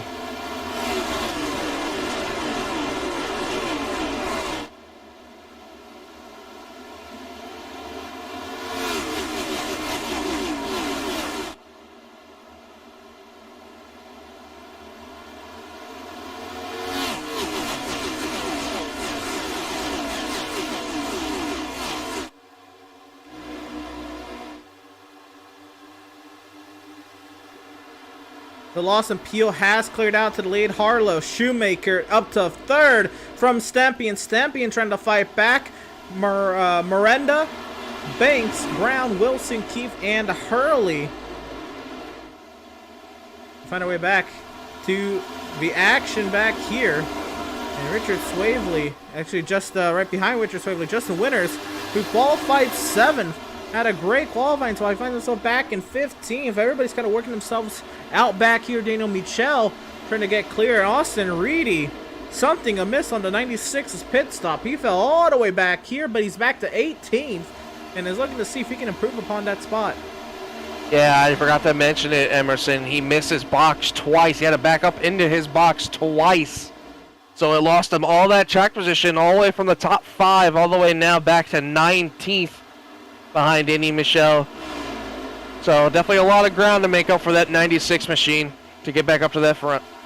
Stempian clears Austin Shoemaker. Miranda bustles past Austin Shoemaker just a little bit. Shoemaker back to 5th and trying to see if he can hang with the big boys. Brandon Banks wants a piece of the pie, and he is looking to slipstream his way up to that number 14 machine. Yeah, how about just behind him a little bit? Warren Kyle Keith on the bottom, being followed by Kevin Hurley, trying to get by Wyatt Brackett, Joe Sanchez, Ray Rogers, and all this mixes. They got a big battle going on back here. You're right. This is the battle you were talking about right here. Zach Wilson kind of heading this battle. Sanchez and Brackett. Again, a lot of these drivers have been right around or have been in the stage points tonight. And looking to see if they can improve upon their days a little bit. I'm sure, you know, they'd be content to run where they are at the end of this thing, but they want to start moving their way up forward through the field. Yeah, I think Zach Wilson has finished outside the top 10 in both the stages, just finishing, I think, 11. So I think that's getting a little bit frustrating to him. But now he's inside the top 10, preferably in 8th position. But now, as I say that, looks like he's going to get challenged on the inside by Joe Sanchez. Joe Sanchez, again, one of the fastest cars in practice, starting to slowly but surely make his way, his presence known into this top 10. You saw a little bit of snaking down that front straightaway to Rayvon S in full effect. And if you don't know what that is, Rick Rayvon, a very accomplished driver in the open wheel stuff that we've had here on PitStop TV, like SRCA, IORL, and whatnot. He would be leading these things, very reminiscent here at Indianapolis. He'd be leading Indy 500s and Indy Lights and all that, and would be snaking down the front straightaway. It was just his thing. It just became the Rayvon S, as they formed a little the letter S in his slipstream, trying to see if anybody had anything for Rick Rayvon, and most of the time they did not. Lawson Peel trying to recreate that, though. Lawson Peel, the dominant driver of the day, snaking their way down the front straightaway, and the big three. And Ross Harlow, who's been very fast today, again, qualified second, took the lead off the initial start. And Ross Harlow, he wants his name to be said more and more. He has consistently been up here all day today. Yeah, Ross Harlow showing his presence to be known in this top 3. He's been really great this whole race so far. Now looking to the inside of Lawson Peel, hopefully to try to challenge for the lead going into turns 3. Here comes Harlow trying to take that lead away like he did off the initial start. And way up high out of turn 3 is Peel. Harlow drives it deep into 4. Here comes Miranda on Stempian. The Drinking Bros Racing cars up on the high side, and Harlow clears to the race lead. Harlow clears, but Miranda still trying to get around Stempian. Will fall back in line, trying to get the draft to get back up to these two. Looks like we're going to have some little tight battles going on between 1 through 4. It looks like Ross Harlow now is going to start to check out here. The last time he was out front, he checked out to about over 1.2 second lead over Lawson Peel, but is that a little bit concerning, knowing that Ross Harlow might burn up his stuff a little bit more trying to get away from these guys, knowing that Lawson Peel and Steven Stepien and Mario Miranda, knowing how great they are in the long run? Well, Ed, we haven't really gone a long run today to test it out. The longest run was that in stage 2, but at that wasn't all too long of a run with the stage yellow incorporated. You're looking at, maybe 17 laps. So as far as, tires, we don't know what it's going to be like if we have to go 30, 35 laps on fuel and tires. No, the most we went on tires was about 20 laps or so that last stage, like you mentioned, Emerson, but I'm watching Stempian is all over the back of that 53. He is shoving him to try to get up there to that 5 car, but I don't want to see them going a little too aggressive right now. Ooh, Stempian looked like he was about to peek a little bit of a nose underneath Lawson Peel. I don't know if that was on purpose or not, but I just want to be patient a little bit, make sure I'm managing my stuff to where I can make it to my number. You got to have that certain number to where you're going to want to pit. I'm expecting probably some short takers. Say if you're like, I don't know, maybe a Garrett Brown in 8th, maybe a Wyatt Brackett in 10th, a Warren Keith in 11th. Those guys to pit early, as now Lawson Peel challenged by Steven Stepien for second as Lawson Peel washed up the track. And those are teammates, so they tried to coordinate that where Peel could get in line, and Peel nearly cutting off Mario Miranda there. Stepien does clear. What does Miranda have to do now with the 53 machine? He's not going to be content just riding. Yeah, I don't know if Miranda's going to be content with start riding. He's been mainly around this 3rd, 4th, 5th position all day. Look at this run. Look at this. Oh, he's going to get a run here on the exit. Is he going to get to the corner? Yes, he will. He's going to be able to try to challenge it on the outside. This is where a lot of passes have been made by Miranda today. Maybe try the crossover here off the exit of 2. Can he get the run to build it on the exit? Let's see here. He might get him down the middle of the back. He's going to try to side draft. Peel trying to block. Hard racing between 2 of the heavyweights of the series. Man, that's a little early to be shutting the door like that. Oh, this is great stuff, though. Great stuff. A shout out to our partners here at MPI, of course. Max Pappas Innovations, Auto Tempest, Kalis Synthetics, and SimMax. Thank you all for what y'all do to get this thing rolling and running here at the MPI Cup Series. And, of course, tonight's race partner, of course, PTSD USA and PTSD Foundation of America and Camp Hope. of course, coming together to bring tonight's PTSD Foundation of America 200 here in Indianapolis. And a great event it has been. With all the talk this week with the real-life NASCAR Cup Series, NASCAR Xfinity Series races tackling the Indianapolis Motor Speedway road course here at this very same facility. And the trucks were at an oval this week in Indianapolis, but it was Indianapolis Raceway Park. There's a whole lot of talk, a hubba bubba, about bringing back the oval to see these NASCAR Next Gen cars on. And while we don't have that currently in real life, this is the next best thing you're gonna get, and it's been a nice little show tonight. We haven't really seen one car really break away. It happened a little bit at the initial start of the race, right, when Harlan opened up a little bit of a gap. But I think more or less it's kind of everybody tiptoeing trying to figure these cars out. You can't really break away with these cars, is what it seems. No, it doesn't seem like that. I think it's just to have to do with the drafting. Oh, we have a little bit of trouble going on in the back. I believe that was Richard Swavely and Daniel Michel. Yeah, Daniel Michel and Richard Swavely. Oh man, that was close. But one guy I've been watching a little bit too, Emerson, the guy that I've been having trouble on a pit stop, Austin Reedy. He's been moving up the charts a little bit. He's up to 13th now, looking to get around Warren Kyle Keefe for, I believe this is 11th, or no, yeah, I believe it's 11th right now, but. Or 10th, excuse me, but he's got to work around Garrett Brown first for 11th. Garrett Brown's been falling back a little bit. He's been getting trained a little bit on the inside. Zach Wilson, Wyatt Brackett have been working together. Joe Sanchez, by the way, has moved up into 6th position. Now about to go after Brandon Banks for 5th. So the fastest car in practice is starting to show. Yeah, he got very loose right there out of 2. This is where the tires are going to start falling off a little bit. We're getting close to about like a little bit over 13 to 15 laps into the run. So this is where that right rear is going to start getting a little bit impatient right now, as Zach Wilson is just challenging Austin Shoemaker for 7th place right now on the inside going into turns 3. You're starting to see these drivers get a little bit impatient. Wyatt Brackett putting a little bit of a block on there on Warren Kyle Keefe. And Warren says, you know what, if I can't pass you on the inside, I'll just go around you on the outside. And meanwhile, Shoemaker trying to hold on right there with Zach Wilson trying to attack the 14th car for 7th. Warren Kyle Keefe around the outside will make easy work of Wyatt Brackett. Yeah, how about Warren Kyle Keefe? We haven't really talked much about him today. He had a couple of moments where it looked like he was going to lose it on the back straight. Ooh, I see a little bit of smoke. Zach Wilson's loose. What a catch from Zach Wilson, but he will lose a couple spots.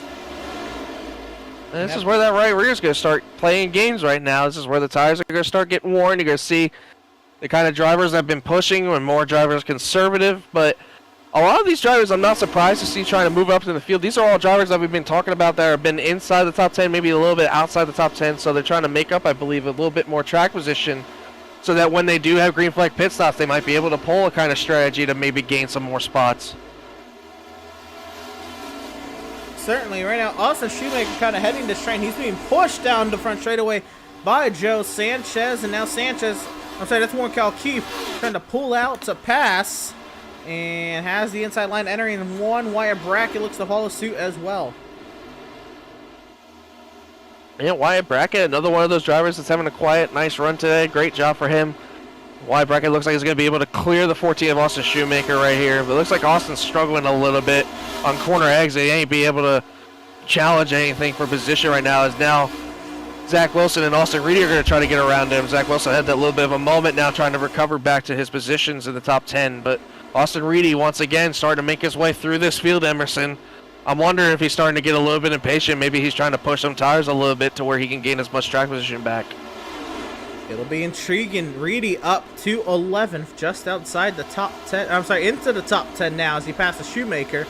And you're right, I don't know how this is going to play out. What I do know, though, is there is a large gap, nearly a second gap, between Warren Kyle Keefe there in 7th and the car ahead of Joe Sanchez in 6th. Sanchez has been working on Brandon Banks for quite a bit, and the top 4 have stayed steadfast up front. Ross Harlow opening up a little bit of an advantage. I mean a little bit. He's only opened up a 10th over Steven Stempien, but it has opened. Oh man, Daniel Michel almost had a moment off of turns 2 again. He is fighting a loose handling car right now on the exit of 2 right now, but I was just about to credit him too. He's having a great race right now. He started 37th, by the way, Emerson. 37th. And he's all the way up now to 12th right now as he just got around Shoemaker right there. So good run right now for that 25 machine. You're right, Daniel Michel. He has been absolutely on this run through the field tonight, Ed.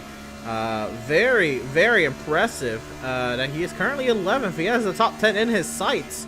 Daniel Michel is one of those drivers I expected to win early on in this season. And whoa, loose there out of turn 2. I kind of heard him crack the throttle. I kind of saw that he was trying to get that run out of the corner, and he was not able to. But yeah, Daniel Michel, he was one of those drivers I was expecting to have a couple wins at this point. And I mean, he doesn't have the wins, he doesn't have the points right now to make his way into the playoffs. But he was up there. He had the pace to do so.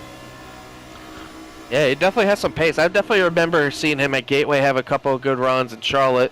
Just didn't get the quite finishes he wanted, but definitely a consistent driver when it comes to all of it. Definitely agree with you that he definitely has some wins coming in his way. But I'm watching a little bit up front, Emerson, and looks like Miranda is trying to set up round 2 right now with Lawson Peel, but also just behind them, Brandon Banks and Joe Sanchez are slowly but surely running these top 4 down. That they are. Reedy sideways. Oh, Reedy! Austin Good save. Reedy. Yep, that's for sure. He caught that car very nicely. He does lose the spot, though, to Daniel Michel. So Michel into the top 10 now, Reedy. And I think you're right, Ed. I think he pushed it a little too hard.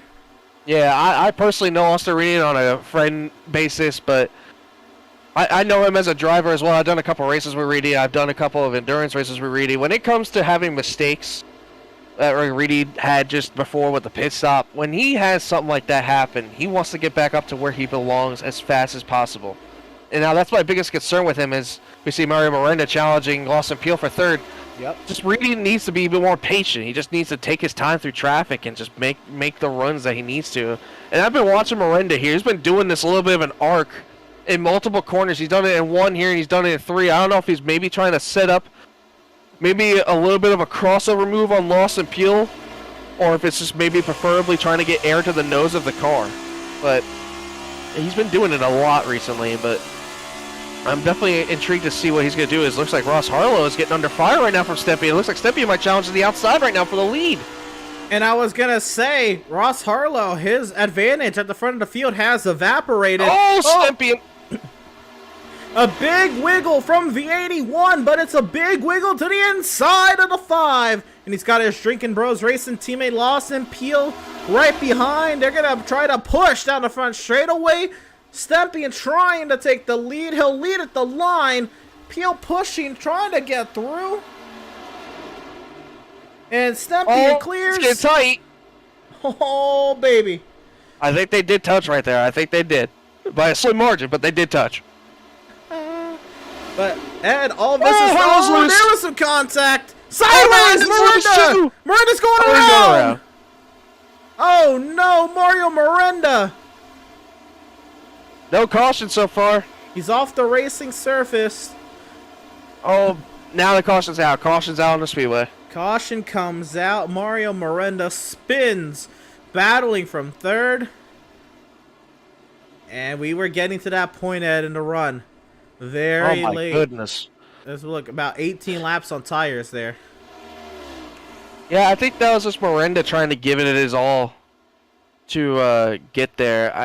And when Lawson Peel and Stampian trying to get to the front, I think he was waiting to set up to see where he can possibly go once Lawson Peel got clear of the 5 of Ross Harlow, but it just looked like a little bit of over-aggression from the 99 that had him go around there. We're catching a little late there, but that was him looping it there out of 2. And that's become pretty easy to do, and it kind of all happens very quickly here. Everybody kind of stacks up here. And we'll get to see it. This is they're coming into frame right now. And right there you see Peel and Harlow right in front. And Miranda right here, he gets a huge run. There's already a lack of air to his nose because of the 2 cars double wide right in front of him. Then a huge bobble that disturbs the air around Miranda's car. And Miranda probably also in response to the 5 car darting up the track, he probably jerked his wheel a little more to the left to try to avoid the 5. and the car got upset with that. The right rear tire did not like that. I think that's why he went around. Yeah, I also want to point a notice too, if we get an onboard shot with Mario Sure. Miranda.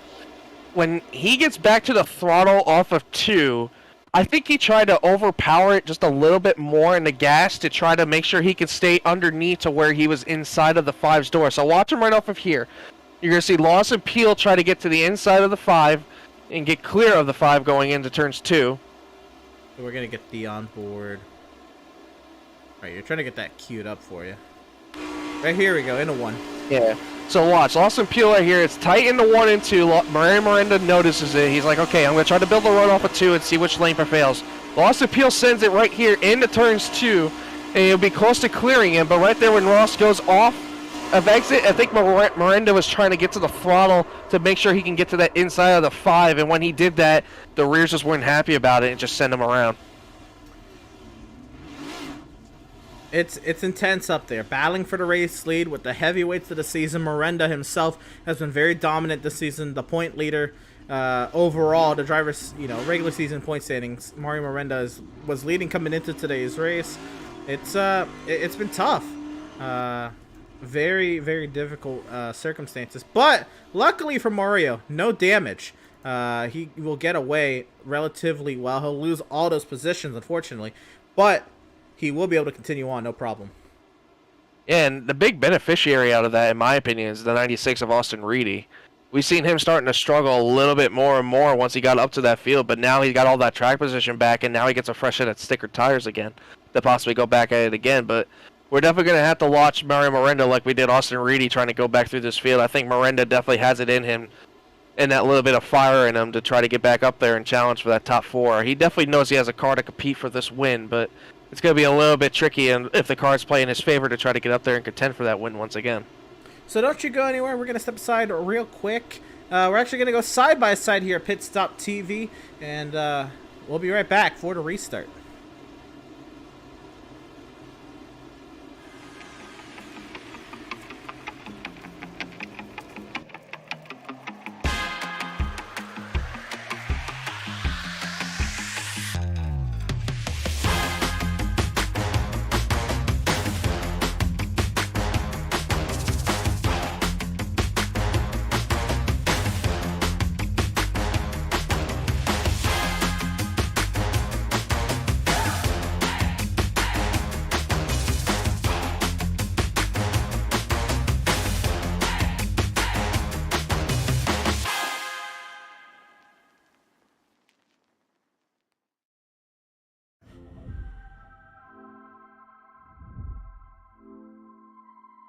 Hi everyone, I'm Max Papis, founder of MPI.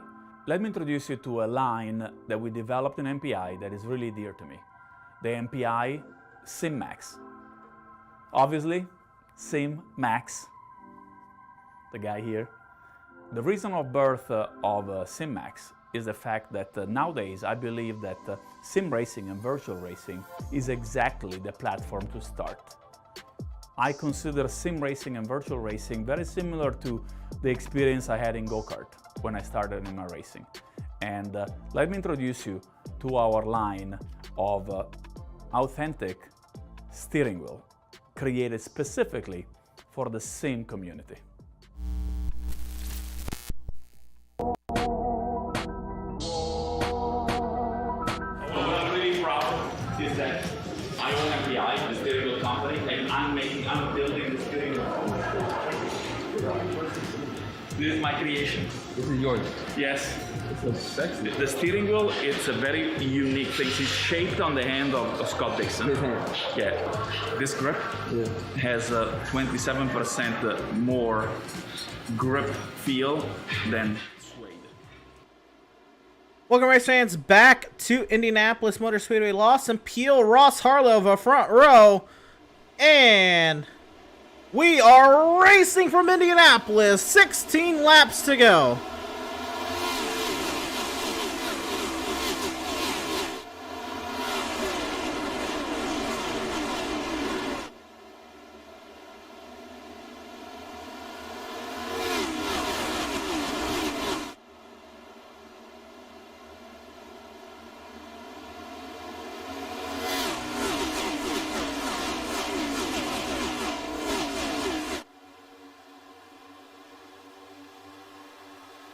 And Ed, the time is now. Things are starting to heat up. And Joe Sanchez had gotten to second under attack from Ross Harlow. And here comes Austin Reedy, 3 wide for second. Oh, I don't think this is going to work going into 3. Reedy stayed smart about that and backed out of it, but he might try it again right here on the exit of the front straight. But how about Joe Sanchez? Talk about the perfect timing to come up to the front and challenge for the lead. And then Zach Wilson. How about Warren Kyle Keith, too, at the front?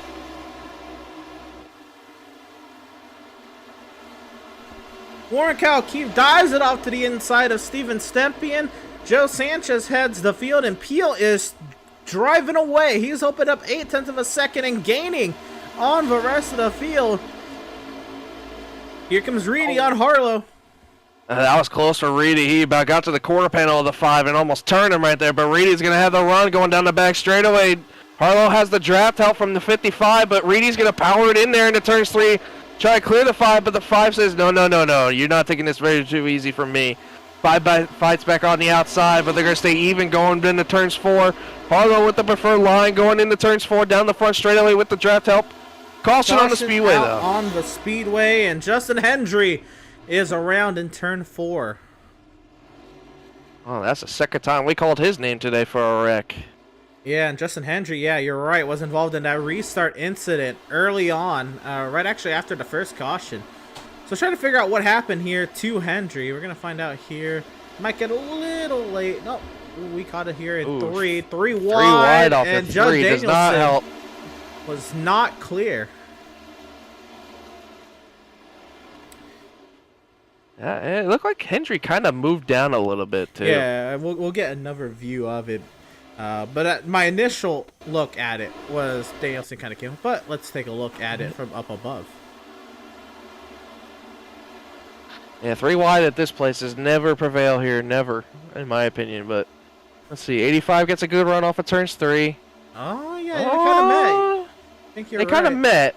Yeah, they kind of met. It could go as a racing incident, in my opinion. I feel like they both met at the same exact time. You know, the 85 is trying to carry off as much speed as he can off the corner, and the 11 is just trying to hold suit in that middle lane. So you could definitely see it kind of going both ways. We'll get one more view of it. We're right on board with the 11 of Justin Hendry, and you'll see all this unfold.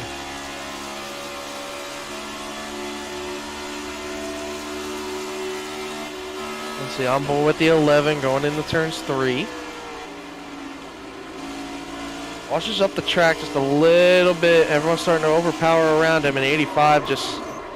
Yeah, it looked like the 85 was just trying to get to the gas a little bit quicker to maintain that run he had off of turns 3. And just washed up the track a little bit into the 11, and that collected the 11 into the outside wall.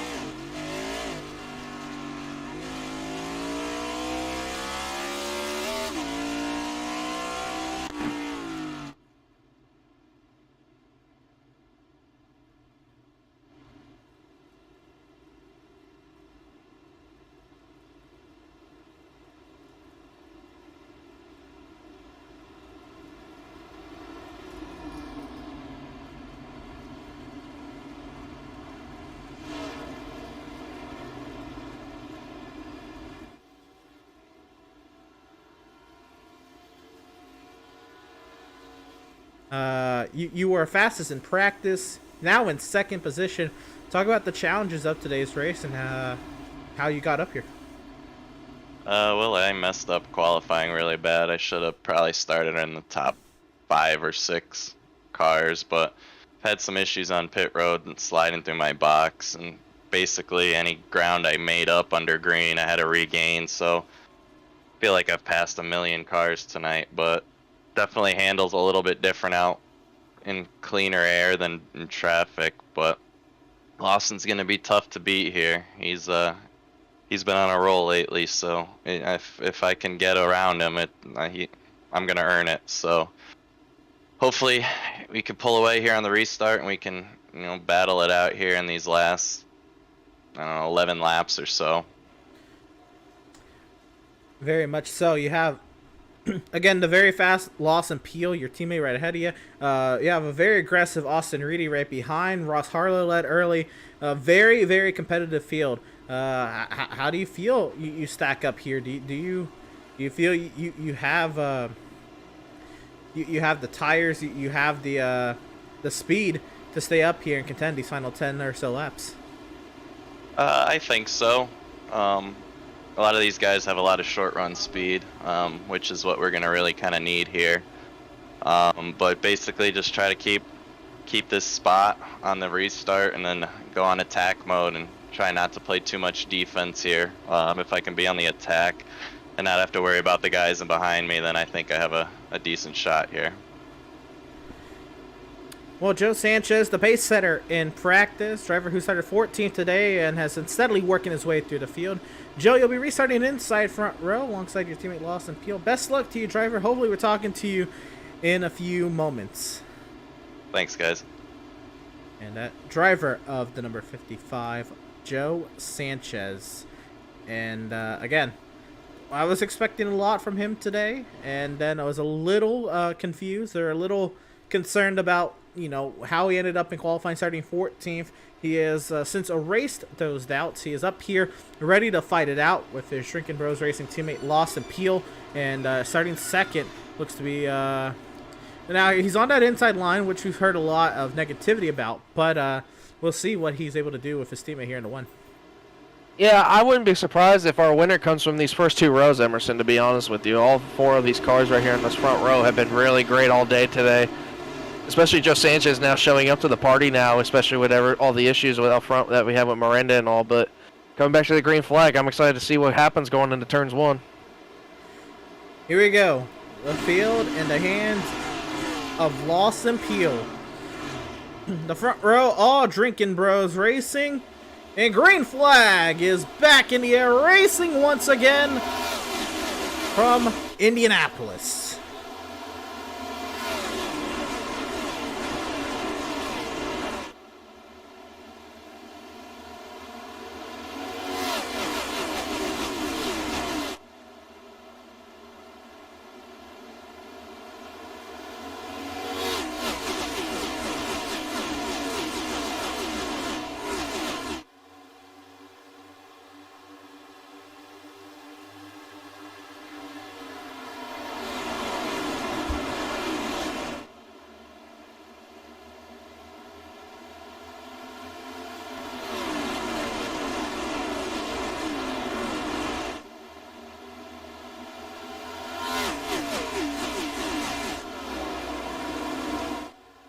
Ten laps to go. It's Lawson Peel, Joe Sanchez, Ross Harlow, Austin Reedy, Zach Wilson, Steven Stempian in 6, Warren Keefe, Dino Michel, Ray Rogers, and Wyatt Brackett the top 10. Mario Miranda, after his spin, is up to 16th. And Mario Miranda slowly but surely making his way back up to the front, but I don't know if it's going to be too little too late.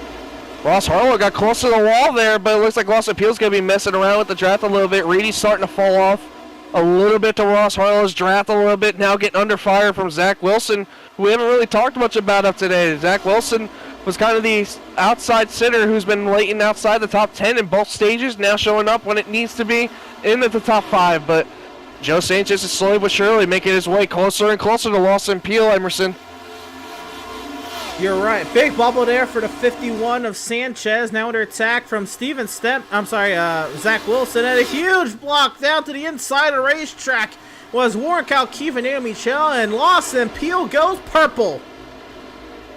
Oh, that's something you definitely do not want to hear if you're a Joe Sanchez or a Ross Harlow fan. No, if you're anybody else, you don't want to hear that the 53 is getting more speed. You really don't.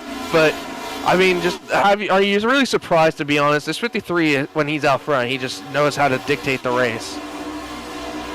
Am I surprised? No, I'm not surprised. Did I expect it on lap 72? Well, no, not really. Not really, no. Well, we're going to see what happens here. Again, it is two Drinking Bros Racing teammates. I think Sanchez will be very respectful of it and, you know, not put the team in any jeopardy here. But you know, Sanchez could really use a nice little run here today.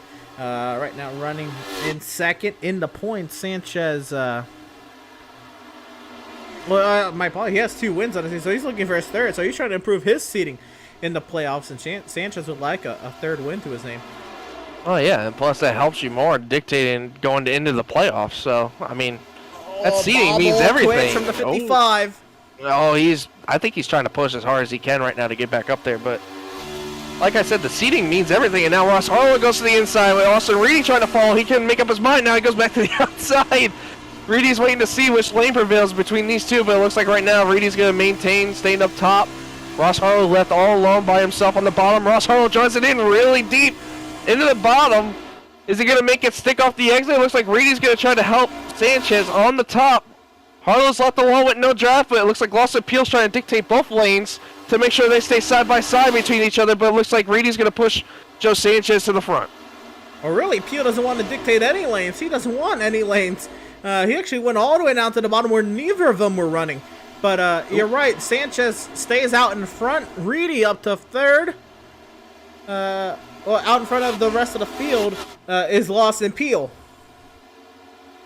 Lawson Peel is gone, and when I mean gone, I think he's about a second gone almost, just about. But if this field's going to have anything for him, they got to work together and get to the draft to where they did last time. I mean, that whole move at Ross Harlow pulling out to try to get around Joe Sanchez, that definitely helped Lawson Peel more than anything.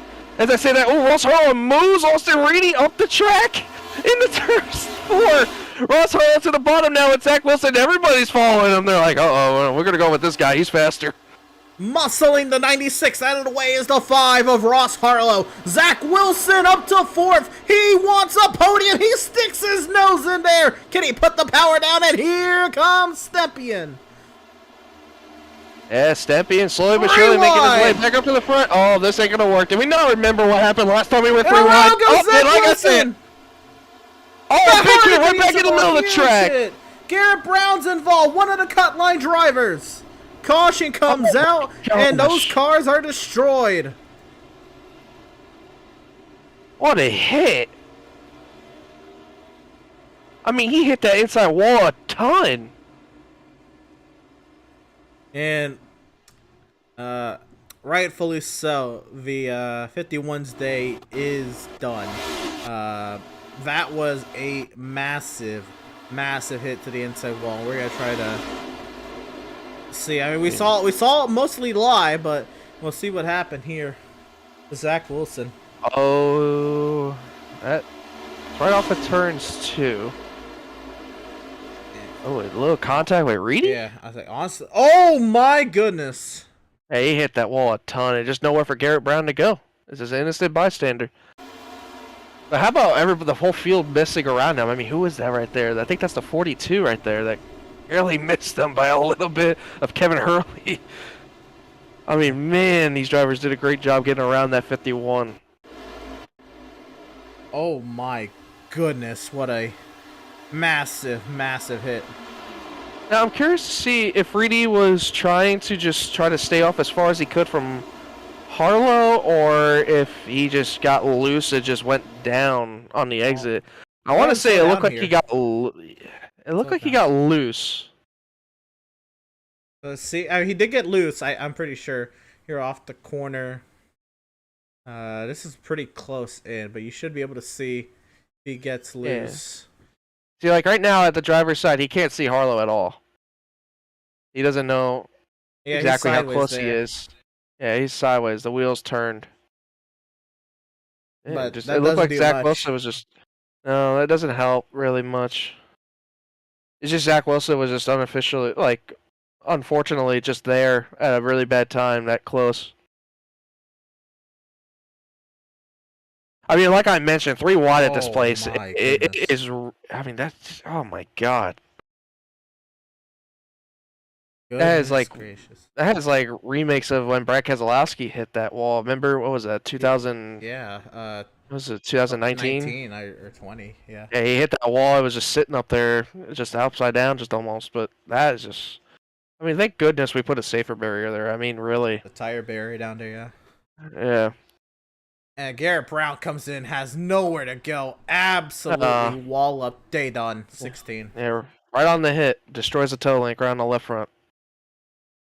And then that right hit definitely did something. That 32 did some evasive maneuvers. He was about to go straight on through it, and then he just took an immediate left to get through the grass. There's the 99 of Mario Miranda, who's making his way back through traffic, barely making it through there. The 42 is going to come into picture. Watch the 42 coming into picture here. He's going to be coming up on the outside. I don't know when exactly. It should be soon. He makes his way through it on the top. He's barely making it through.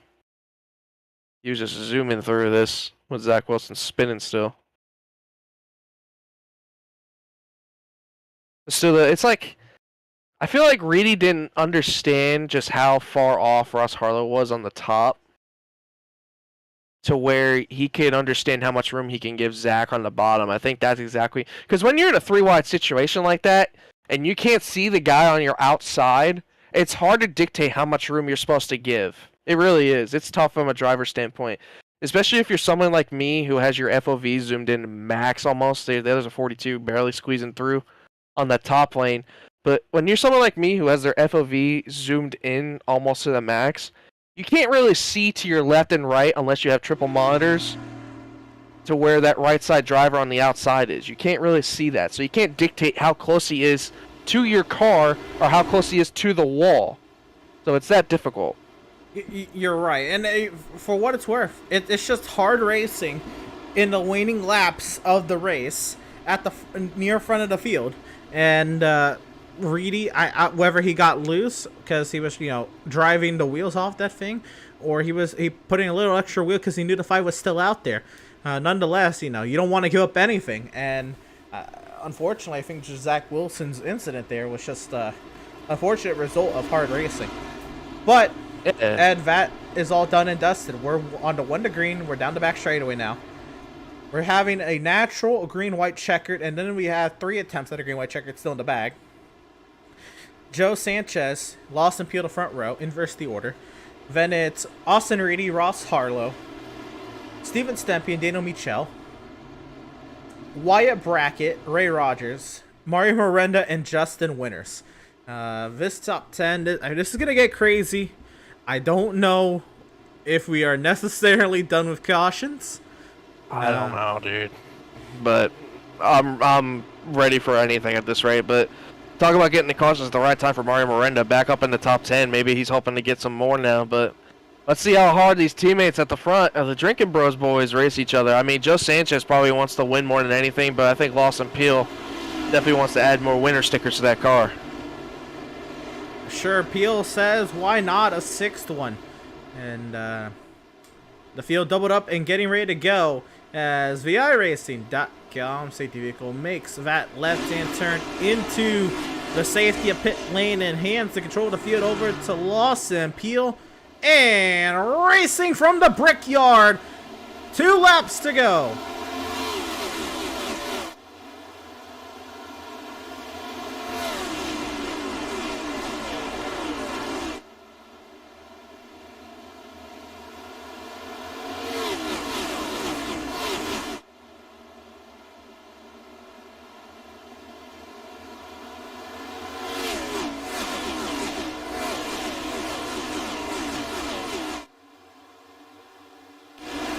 Lawson Peel holding station out in front of the field. Joe Sanchez close in tow. Harlow, Reedy, third.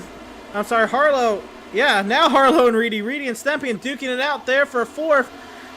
Coming around to the white flag. And just behind them a little bit, Wyatt Brackett under fire from Miranda. Michelle just ahead of Wyatt Brackett, but we're getting a white flag. Lawson Peel, 1 more lap to go, trying to hold off Joe Sanchez. White flag presented by Whiplash Media Sim Cams, and it's for Lawson Peel, who has a 1/4 second lead over teammate Joe Sanchez. Does Joe have anything for Lawson Peel? Can he set anything up down the backstretch? If Joe has anything, he needs to do it right now. He needs to drive the hardest he's ever had this whole day. Oh, we have a spin in the back. The 24. Hard into the inside wall. I believe that's Justin Erb. We continue on as we're racing it back to the checkers. Joe Sanchez has to drive this turn 4 as hard as he's possibly had all day to try and make it up, but I don't think he has anything for it. It looks like Lawson Peel has this set away if he gets through turns 4 clean. Turn 4, Lawson Peel is through. Win number 6 on the season for Lawson Peel. A dominant day and capped off with the victory.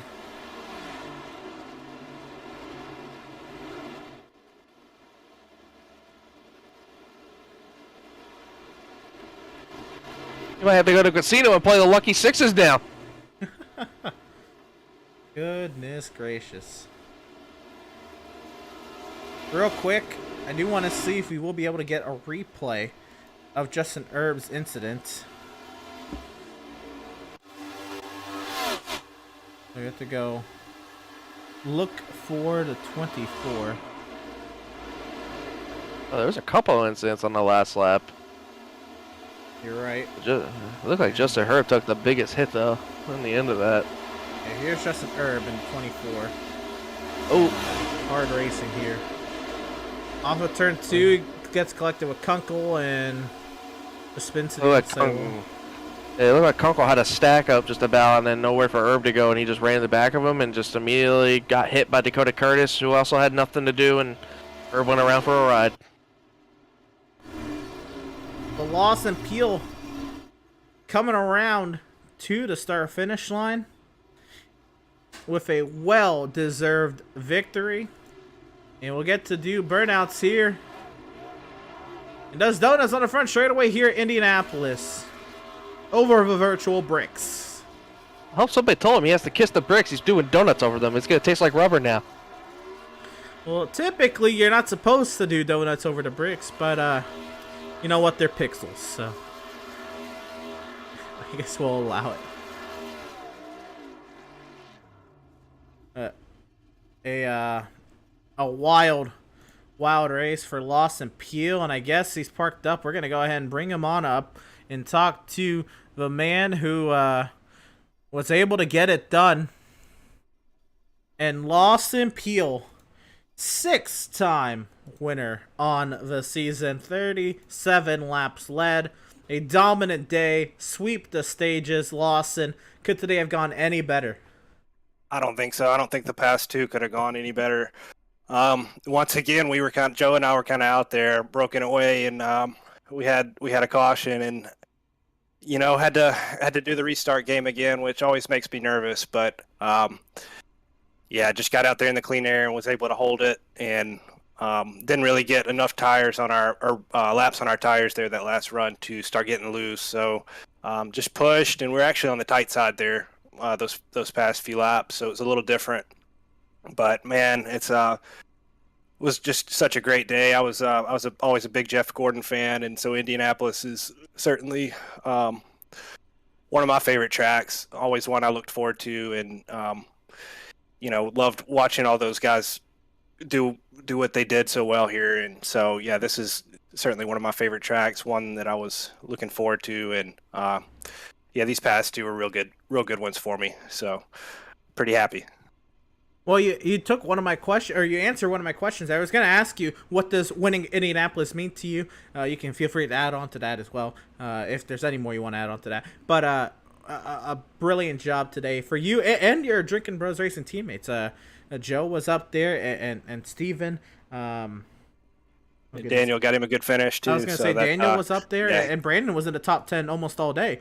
He was. So it looks like a great run for the team overall. I know y'all are having a good run in the team championship, but what's that like to you to see that it's not just solo, it's rubbing off against your whole to your whole team. You and Steven are able to kind of elevate everybody around y'all, and y'all are all having good runs.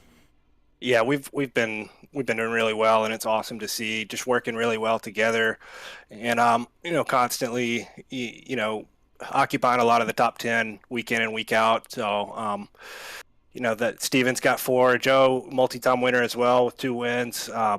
We've had a great year, and Indy certainly means a lot to me, and I just want to thank the admins and everybody that makes this happen here in MPI. And really glad we ran the oval today instead of the road, because it's just a really special race for me, and was really looking forward to the oval. So I'm glad we kind of did a little bit of a deviation from what we normally do, sticking to what NASCAR does, and did the oval today. There you go. I feel like even if we were on the road, Lawson, you probably would be one of the favorites with how well you've done on the road at courses this year. But you get it done on the oval nonetheless. You were able to get it done here at Indianapolis. Congratulations on your victory. I guess real quick, we've seen you kind of, take Pocono and Indy by storm. How are you feeling heading into Michigan? I know it's a little different, but it is another, big 2-mile super speedway. I know these are 2.5 miles, but another big super speedway type track. How do you feel about your chances in Michigan? Yeah, Michigan's going to be, sort of similar to Atlanta in the fact that it's going to be sort of like a super speedway race.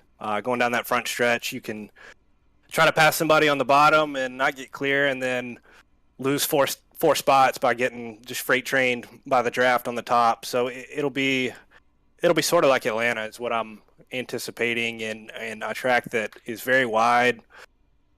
Lots of different options and grooves, lines you can run through the corners, and we'll be bump drafting and blocking and side drafting, and it'll be a big pack of hungry drivers wanting to win. So looking forward to it. It'll kind of be back, going back into the luck for Michigan, because you can just be a sitting duck out front and get freight trained by 3 guys that draft right by you, or it's hard to know what the right position to be in is. So just have to kind of attack it like we did at Atlanta. Right on. Well, Lawson, congratulations on your 6th victory on the season. You're missing already 1 winner sticker on your car, so you're going to now have to add 2 on there, which I think is a good problem to have. So congratulations on your 6th win on the season. You're starting to pull away with the top seed in the playoffs, just as you did there at the end of the race. Congratulations. Celebrate hard. Best luck to you in the coming weeks here as you set up for the playoffs. Really appreciate it, guys. Thank you. Right on. And that was driver of the number 53, Lawson Peel, with a dominant performance today. 37 laps led, just shy of half the laps led today, Ed, and swept the stages, qualified on pole, won the race, won last week. Is there anybody hotter in MPI right now than Lawson Peel? No. It's hard to dictate anything like that. I mean, the man's won 6 races now, so I mean, these are all tracks that he's won at that have been consistently tracks that we're going to be going to in the playoffs. So, I mean, it's good enough to see him showing out that he's definitely going to be one to contend with once we get the playoff racing time. But, I mean, Michigan, I mean, can he go for 7? I mean, lucky 7. 7's a lucky number. I mean, I wouldn't mind having a little ring to it with lucky 7. Certainly. That would be something to watch for here in the coming weeks. And you're right, maybe even at Michigan. But before we get to Michigan, we have some unofficial results to go through tonight. Ed, Lawson Peel with the victory tonight. 37 laps led. Heads teammate Joe Sanchez there in second. Ross Harlow comes across the line in third. Austin Reedy will recover up to the 4th position. Steven Stempian falls down to 5th when it's all said and done. Daniel Michel had a stellar drive to the field. Ed, is that 31 positions for the 25 of Daniel Michel? That is phenomenal. And the same with Mario Miranda, a late race drive to the field. He'll get 7th. That is not too shabby after what happened to him late in this race. Justin Winters had a great qualifying position. He'll back it up with a not-so-bad race finish of 8th. Wyatt Brackett comes across the line in 9th, and Ray Rogers rounds out the top 10. Yeah, all great runs for that whole top 10. How about an 11th? Austin Shoemaker had a great run going in the beginning. It looked like he had some top 5 to top 8 speed, but started falling off later in the runs for a great showing in 11th, but good points day overall for him. 12th place to 17 of Chris Prager in the 17 car. Kevin Hurley in the 42 and 13th. Chris Shoemaker, another one of those drivers who had a good points day so far, in 14th, looking for a good points finish when we go to Michigan next week. 15th, 32 of Richard Swavely. 16th to 27 of Kip Easley, 17th to 54 of Brandon Banks, 18th to 45 of Brett Fulham, 19th to 22 of Warren Kyle Keith, and then 20th to 11 of Justin Hendry, who had an eventful day today. 21st will be the 85 of Judd Danielson. 22nd, Daniel Holdcroft. 23rd, 43 of Sean Kalis. 24th will be the 84 of Casey Knight. 25th, the 75 of Charles Phelps. 26th will be the 9 of Bill Schoonover. 27th, the 1 of Dakota Curtis. 28th, Justin Erb had a spin on the last lap. Isaac Mock will come across the line in 29th, and James Kunkel rounds out the top 30, Ed. Yeah, 31st, the 6 car Dustin Reeves, who was 1 lap down. Great, had a not so great starting position overall, so had to recover from a couple laps down to finish in 31st, 1 lap down. 32nd to 19th, Joseph Mahar, 2 laps down. The 33rd to 16th of Garrett Brown, another one of those playoff drivers who was looking for a good points day. Not the finish he was hoping for, 5 laps down. 34, Zach Wilson, and 6 laps down, who had that contact with Austin Reed that sent him into the inside wall, calling his day early. 35th, the 48 of Alex Muscarella, 8 laps down. And 36th, the 2 of Travis Stevens, 11 laps down. 37th, the 93 of Cody Kinsey, 67 laps down. 38th, the 26 of Logan Sturgeon, 70 laps down. 39th, the 29 of Curtis Kelly, 81 laps down. And Parker Bland in the 01, who was a start in park, in 40th. So that is the 40 cars who entered into tonight's race and how they all came to the checkers in tonight's PTSD Foundation of America 200 here from Indianapolis. Don't you go anywhere. More post-race coverage here from the Brickyard on the far side of this break. We'll be right back.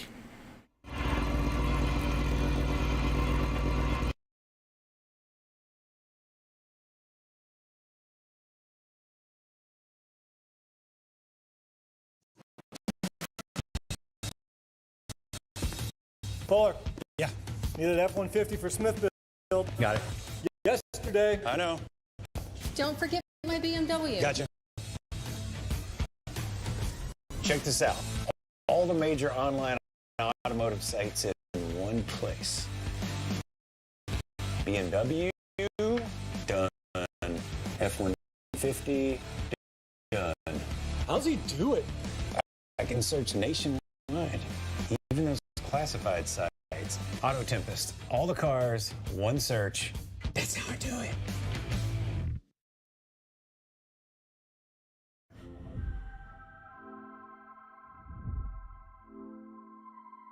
Hi everyone, I'm Max Papis, founder of MPI. Let me introduce you to a line that we developed in MPI that is really dear to me. The MPI SimMax. Obviously, SimMax, the guy here. The reason of birth of SimMax is the fact that nowadays I believe that sim racing and virtual racing is exactly the platform to start. I consider sim racing and virtual racing very similar to the experience I had in go-kart when I started in my racing. And let me introduce you to our line of authentic steering wheel created specifically for the sim community.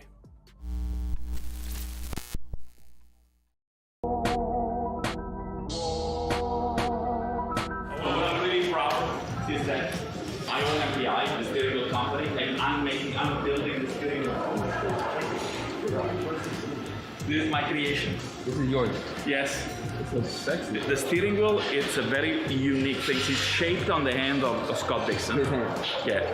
This grip has 27% more grip feel than suede. Scott in the race is gonna make less effort when he drives. When you're in the car, it's like lifting, it's like having 40-pound dumbbell like this, maybe more in the car. For how long? 3.5 hours. You know, average heart rate in the car, never below 150. Never below 150. You need to be a real athlete to drive. Yeah. They exercise every day. So this is my creation. Amazing. And we did.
Welcome, race fans, back to the virtual Indianapolis Motor Speedway. We're here in post-race coverage of the PTSD Foundation of America 200 from the Brickyard. It was a great race. Lawson Peel dominated and ended up taking the 6th win on the season.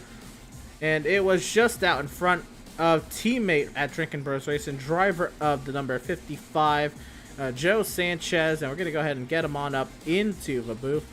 Second place finisher, driver of the number 55, Joe Sanchez. And Joe, it was a hard-fought battle there at the end, but what more did you need to outdo your teammate? Another lap. These cars really, once the tires kind of cool down on a restart, it takes about a lap or so to really kind of get comfortable again. I was really bad in turn 1 all night long. And I got really tight off at 2. I knew if I could keep it within like 2 or so tenths of him coming off at 2 down the backstretch, I was so much better in 3 and 4 that might have been able to get beside him coming off of 4, and we could have drag raced to the line. But I really think he obviously had the most dominant car of the day. He's on another level these past couple weeks. So to see him sweep back-to-back race stages and get the win is a testament to how good he is. So to be able to run that close to him there at the end is nothing to be ashamed of, and finally get to finish a race here. Certainly. I know you got yourself 2 wins on the season, and your teammates, of course, Steven and Lawson, they also have done pretty well this season. But as a team, it looked like today especially that Drinking Bros Racing just kind of had it all dialed in. A lot of y'all were up inside the top 10. Brandon Banks definitely was up inside the top 10 for most of the day tonight. What can you kind of speak on how well the team kind of came together this week with some great results? I know y'all lead the team standings, so it's not just this week. But what was that like, meshing the team together like that? I think we meshed really well as a group. I know Steven has joined the team as well as Michelle this year for the first time, but as far as the other Drinkin' Bros teammates, we've all been racing together on a weekly basis for the past 2 to 3 years, so we work really well together. We really help everyone out as best as we can. We don't try to, single each other out to be better. We try to really make each other better on a week-to-week basis with, whether it be, entry points or braking points and, how much to get onto the throttle. We really try to, help each one of us, because when we all do well, it really kind of pushes us to be better than the whole field. So when we're all clicking well together, I think it really is a testament to how good this whole team is and meshes well together. Right on. Well, Joe, you were the pace setter in practice, and although you said you made a mistake on your qualifying run, you were able to recover up to the 2nd position. So all in all, not a bad run. Best luck to you in the coming weeks as you try to set yourself up for a playoff run, and hopefully we're talking to you then. Thank you, guys. Driver of the number 55, Joe Sanchez, they're coming across the line in the 2nd position. The driver right behind him was 3rd place finisher Ross Harlow, standing by with Ed. Yeah, Ross Harlow, definitely a great race overall for you, finishing 3rd overall in the race, but good points day overall. You finished great in stage 1 and stage 2. Led some laps in the beginning. Just tell us, what else did you need possibly to contend for that win? I just made a poor strategy call. I was trying to plan for us staying green that whole last run, which was foolish and a little hopeful, I suppose, a little overly positive. But I underfueled the car a little bit, thinking temps were going to come up when everybody else was starting to get loose and kind of fight it. I was going to be able to just motor right on by. But of course, we never really got a chance to get the tires up to temp. The one time we did was at that last restart, and I was able to at least close up on Joe. I mean, it was a fun night overall. I'm with the way my last few races at Indy have gone, I'm not going to complain a lick about finishing 3rd. Had a whole lot of fun tonight racing with everybody. That's all I can ask for at this point.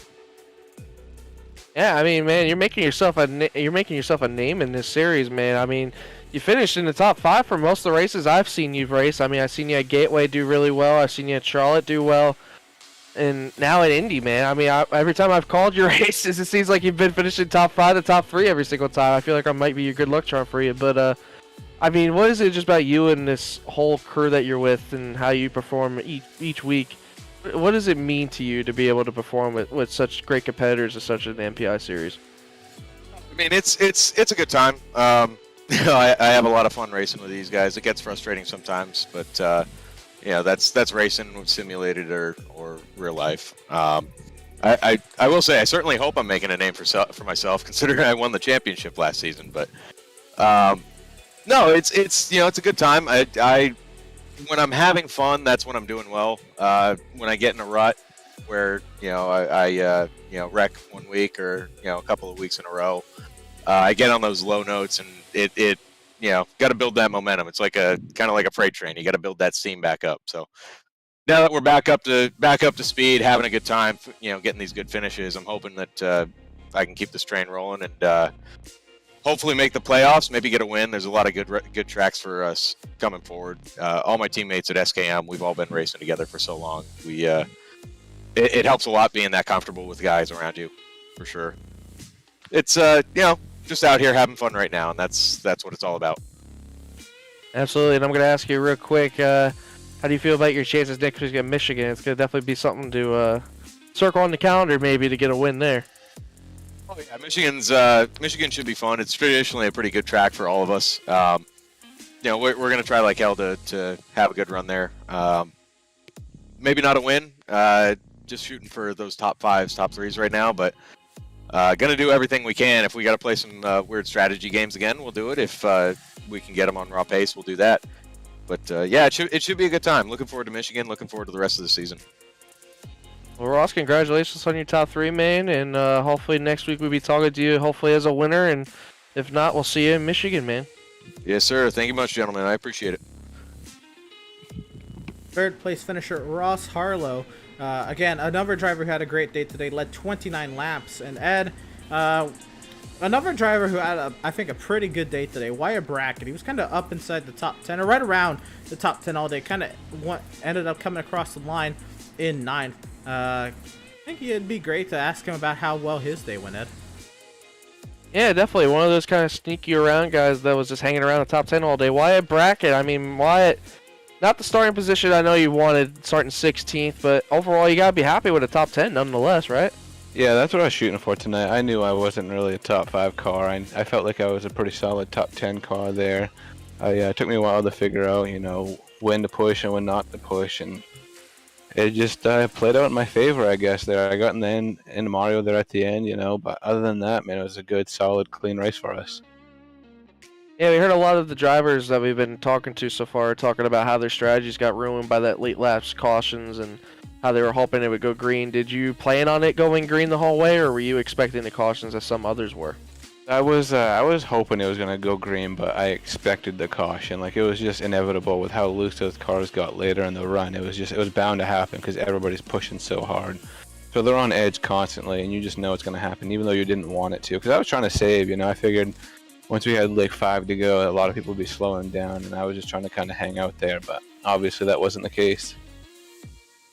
Yeah, next week we're going to a track where it's also, again, weather dependent, how hot it might be. It might be another one of these kind of slick tracks, but definitely handling might be in a little bit of currents in Michigan, but going to be a little bit more high-speed action and, less turning a little bit more likely. But how do you feel about your chances going to Michigan next week? I never have good luck at Michigan, so I'm hoping that I can have a good night. It's just one of those tracks that I always just in the wrong place at the wrong time. So kind of like my super speedway racing, it's pretty much the same thing. So we're just going to go for it at Michigan and just hope for the best. Well, man, maybe you should go outside and grab like one of those 4-leaf clovers. Maybe find something to give you some good luck, hopefully. But Wyatt, congratulations on your top 10, man, and hopefully you do well at Michigan, and we'll be talking to you, man.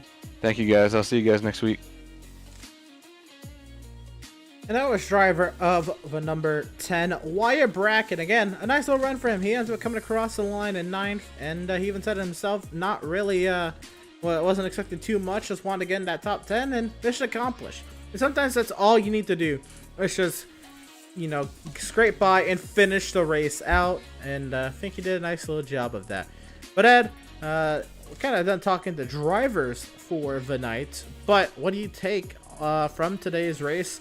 I know you've commentated with me another next-gen race at Indianapolis over in the Outlaw Sim Series, but I know we're not really going to get a next-gen race on the oval, at least for the foreseeable future. What do you make of it? I think it's exciting. I definitely think that we should consider it as a community with NASCAR and everything. I mean, I wouldn't hurt the fact of maybe doing a double header like we did with Pocono. 1 week do the road course and the next week do the oval, or maybe flip-flop it around. I mean, I honestly don't think Pocono should get 2 races to begin with. I think it's fine with just the 1 race they get now. I think we could all agree on that.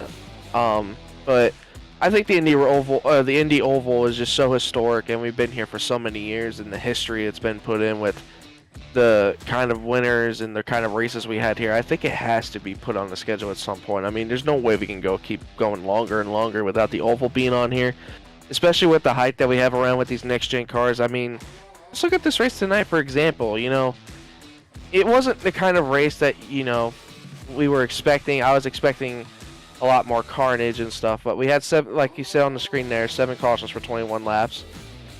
There was a lot of 3 wide moves that were certainly good. Certainly some of them were bad, but a lot of strategy came into factor with how you're pushing your tires and whatnot. But overall, the racing was fantastic on a side note, but I would definitely love to see the Indy Oval be put back on the schedule. Food for thought, as I am a huge fan of the road course, and I think the Indy Oval is kind of reserved for the greatest spectacle in racing, the Indianapolis 500. But we'll see, what NASCAR decides in the future. At least for next year, we have the road course. We'll see if we get the Oval. But at least what we know for sure is we get to enjoy it, at least virtually, and have a good time on it, as we've had in Outlaws, and then today we've gotten now 500 miles of racing here on PitStop TV with the next-gen car on this Indianapolis Oval. So it ain't that great. But coming up here on the channel, Ed, we have the Outlaws Sim Series from the Jewel in the Desert at Phoenix. Again, great racing turning out there. I'm pretty sure, I'm guessing the drivers in terms of the playoffs is set, but the seeding for the playoffs gets ever more competitive. There's so many drivers with 3 wins on the season, so many drivers with 2 wins on the season, and everybody just trying to sort themselves out. Max Service is still trying to hang on to what he's got to be the top seed in the playoffs, and I think we have a great show coming up for us at the Jewel in the Desert at the Phoenix Raceway. Then Thursday night, Ed, we're at the Suzuka Circuit, the Suzuka Race Course, home of the Formula 1 Japanese Grand Prix. But this Thursday night, it'll be home for North American Racing League's 7th round on the season. I have to get that count right. From the Suzuka Circuit, and again, 8:30 p.m. Eastern. You won't want to miss all the action from the amateur race and then the Pro-Am race. It was absolutely chaotic and very entertaining and a lot of fun to call the past 2 races. We're hoping to have João Paulo Costa back at the call with us this Thursday night. But yeah, I was able to call the Montreal race 2 weeks ago and the Indy Road race this past Thursday. Those were a lot of fun to call. So I'm hoping and I'm expecting the action to continue on this Thursday night at 8:30 p.m. Eastern Standard Time. You won't want to miss it. And we've been talking about it all day today, Ed. Next Sunday night, 9 p.m. Eastern, bringing these bad boys to Michigan. High speed, high intensity racing at the big 2-mile D-shaped oval in Ford's backyard, the Michigan International Speedway. Ed, what do you make of the slate of races? I'm thoroughly excited about Wednesday doing Outlaws with you. Phoenix is definitely going to be one of those kinds of tracks that we're definitely going to have circled on our calendar. It was one I picked that would definitely be a make or break for some of these drivers before the playoffs start. But I'm looking at that. I'm looking at Sunday with Michigan. I mean, just seeing how competitive the racing was tonight, and especially how the draft is dependent there as well. Michigan, we're probably going to see some chaos. Going 3-4 wide. That upper groove can be used, the middle and the bottom can be used. So, as much as we didn't see 3-4 wide here that much, we're definitely going to see it next week. I can tell you that. Sweet deal. And again, you can keep up with all of the action across all of our social media platforms here at PitStop TV. Again, tonight we're live to Facebook at facebook.com/PitStop TV, our Twitter at PitStop TV _, and our Twitch channel at twitch.tv/pit_stop_TV, and our YouTube channel at youtube.com/C/PitStop TV1. But we also had social media updates. Actually, we did not have them tonight because, well, Ed was on the call with us tonight. But usually we'll have social media updates on our Facebook, our Twitter, and our Instagram. You won't want to miss those anytime. Our Instagram is, of course, at pit_stop_TV. So go ahead and check out all of our social media platforms. Drop a like, drop a follow, drop a subscribe, whatever it may be on that current platform. And stay up to date with everything PitStop TV. But Ed, I guess it's going to do it here from the Brickyard. We're happy to have had you all here and tuning in to the action from tonight's PTSD Foundation for America 200 from the Brickyard. And yeah, we hope you enjoyed tonight's coverage. For all at PitStop TV, Ed Shearer joining me on the mic this evening, and everyone else behind the scenes, I am Emerson Arden. Thank you all for tuning in. We'll see you next time.